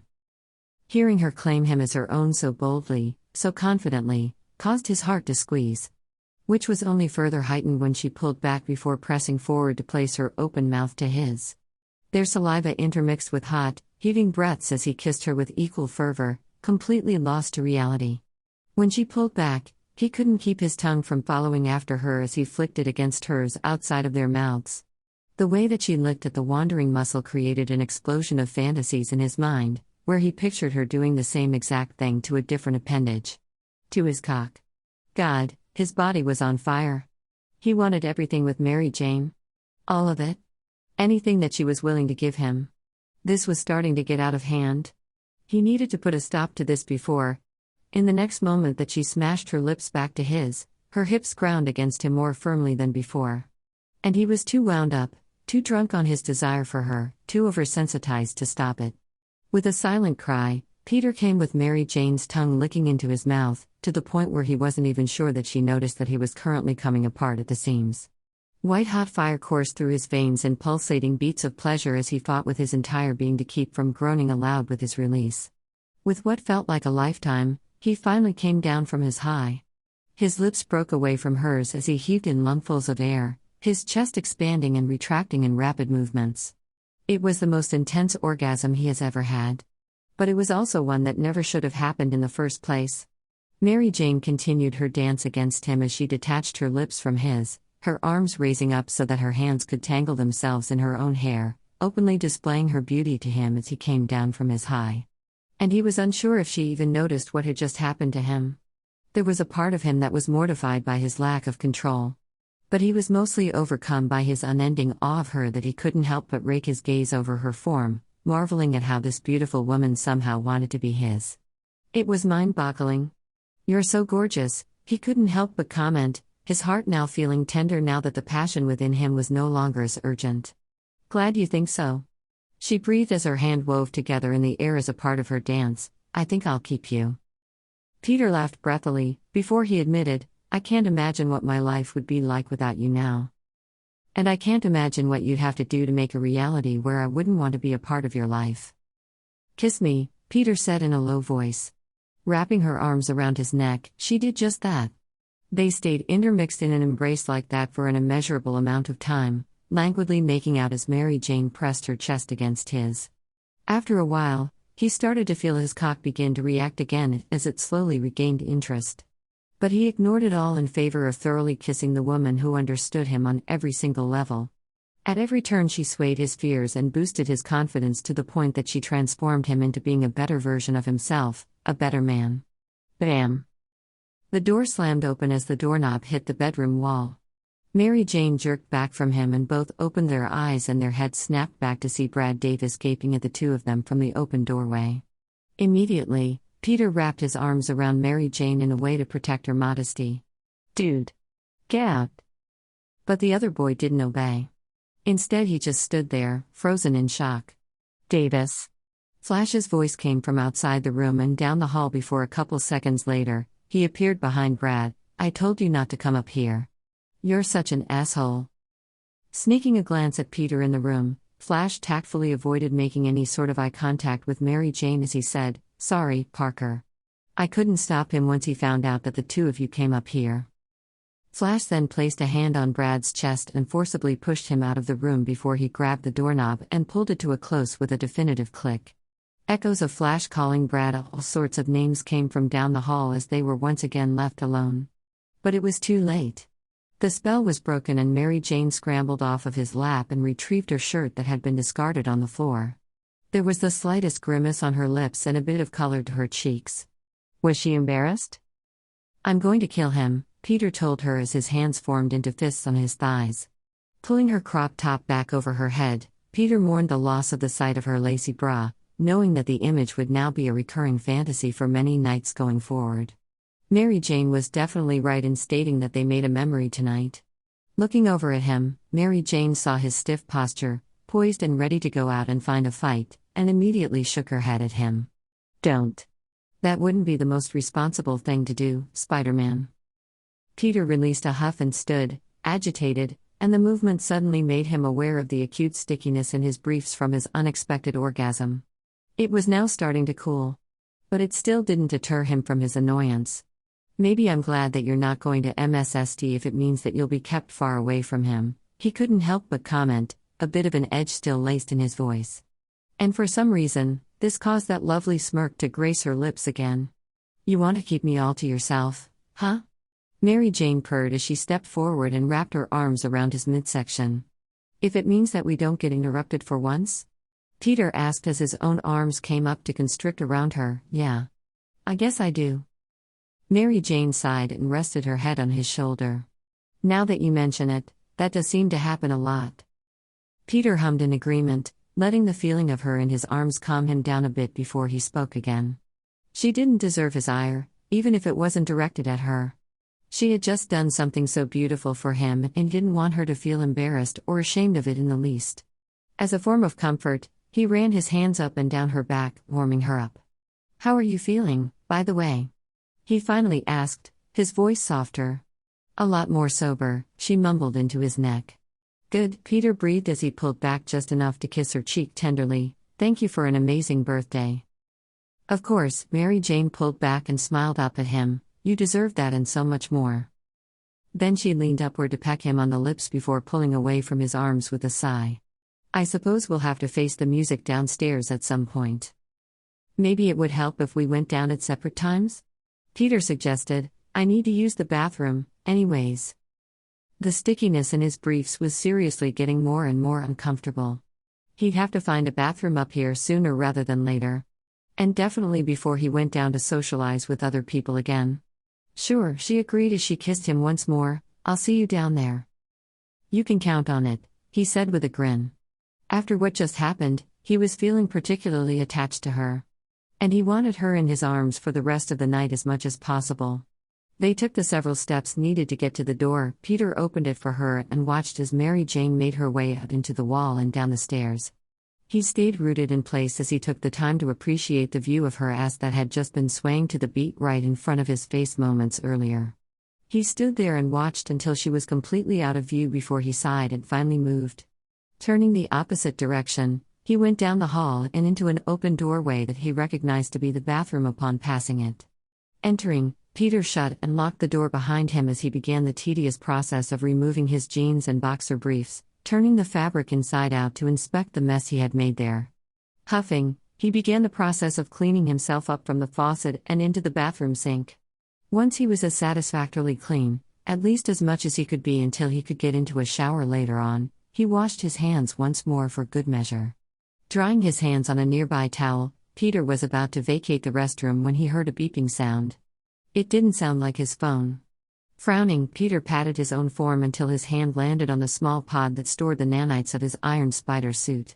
His eyes widened as it continued its endless chirping alert. Was it sending him a message?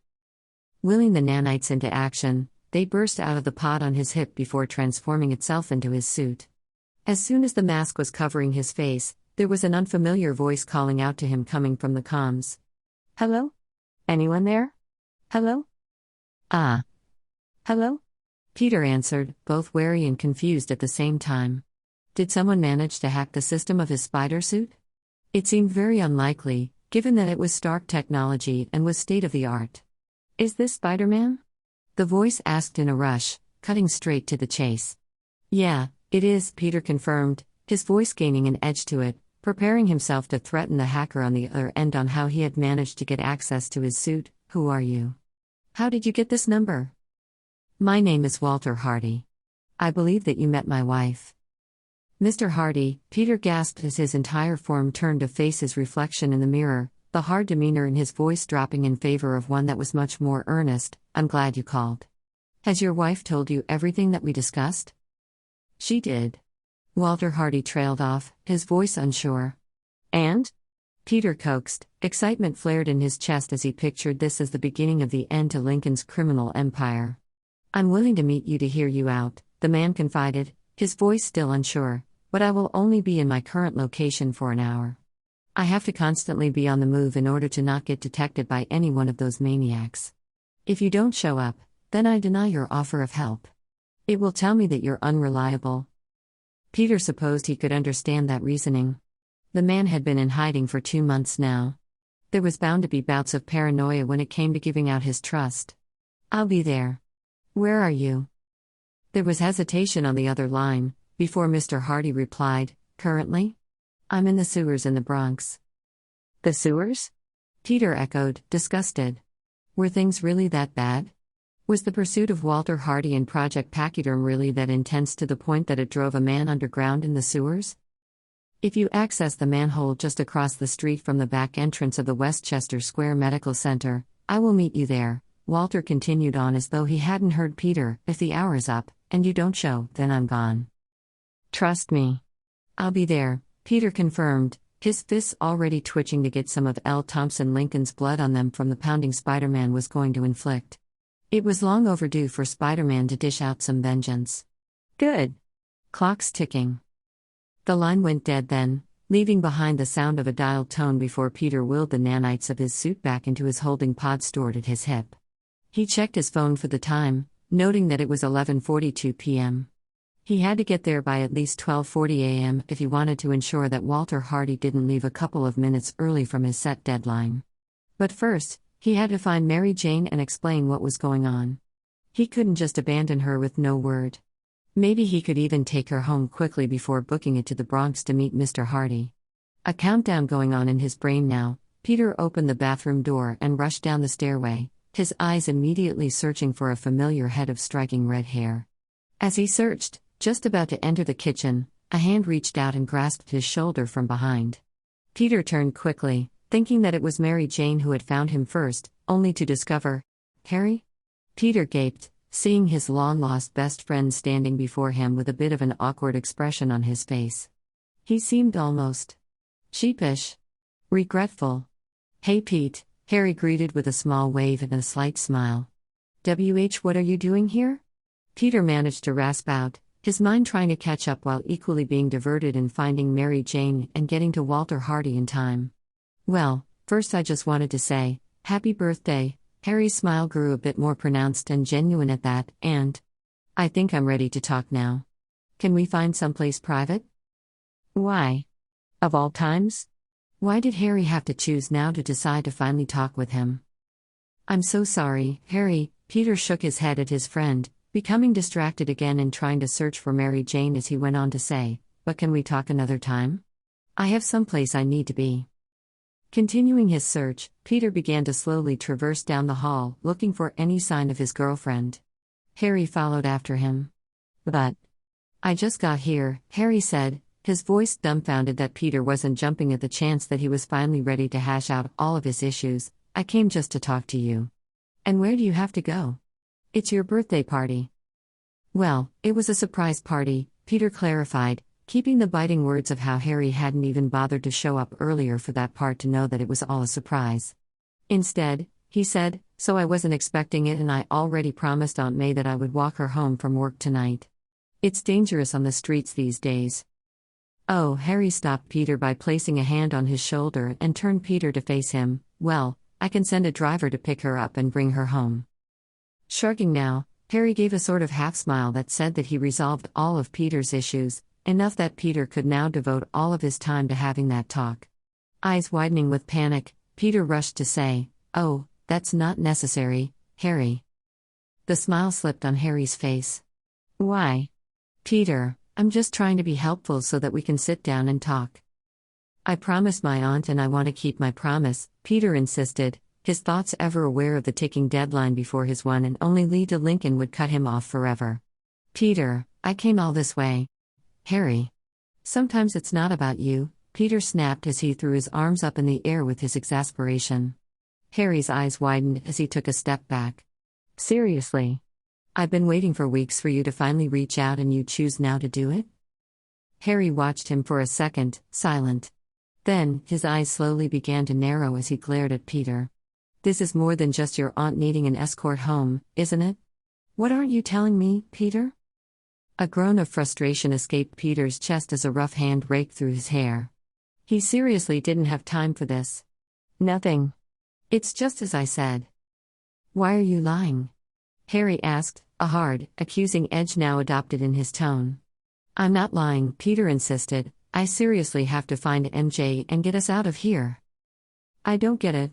What's with the urgency?" His ever-increasing panic wasn't helping matters. It only served to make Harry all the more suspicious.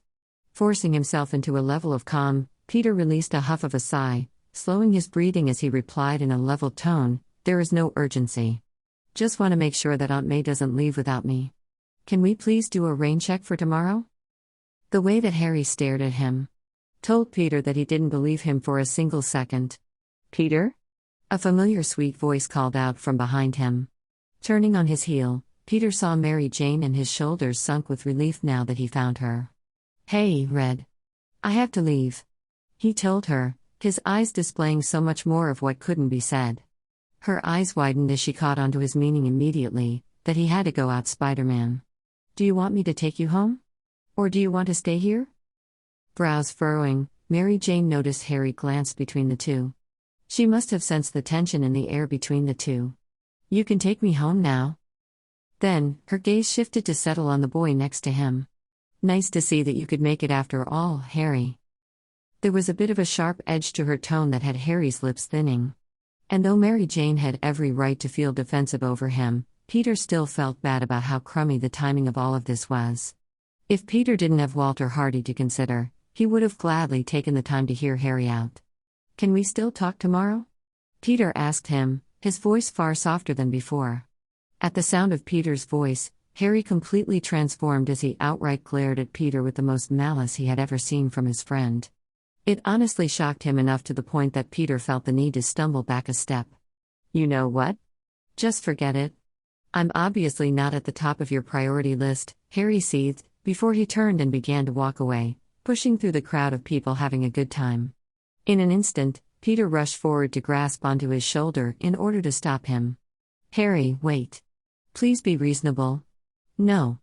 I try to be the bigger person here, but you're blowing me off, Pete. And don't pretend it's because of your aunt. I know you're lying. I can tell." With that, Harry jerked his shoulder free of Peter's grasp and disappeared into the other room, leaving Peter to stand there gaping at his retreating back. Chapter 69 is in sight, everyone. Please be patient for the meme. Thank you all for reading. Please leave a comment to let me know your thoughts. Less than 3.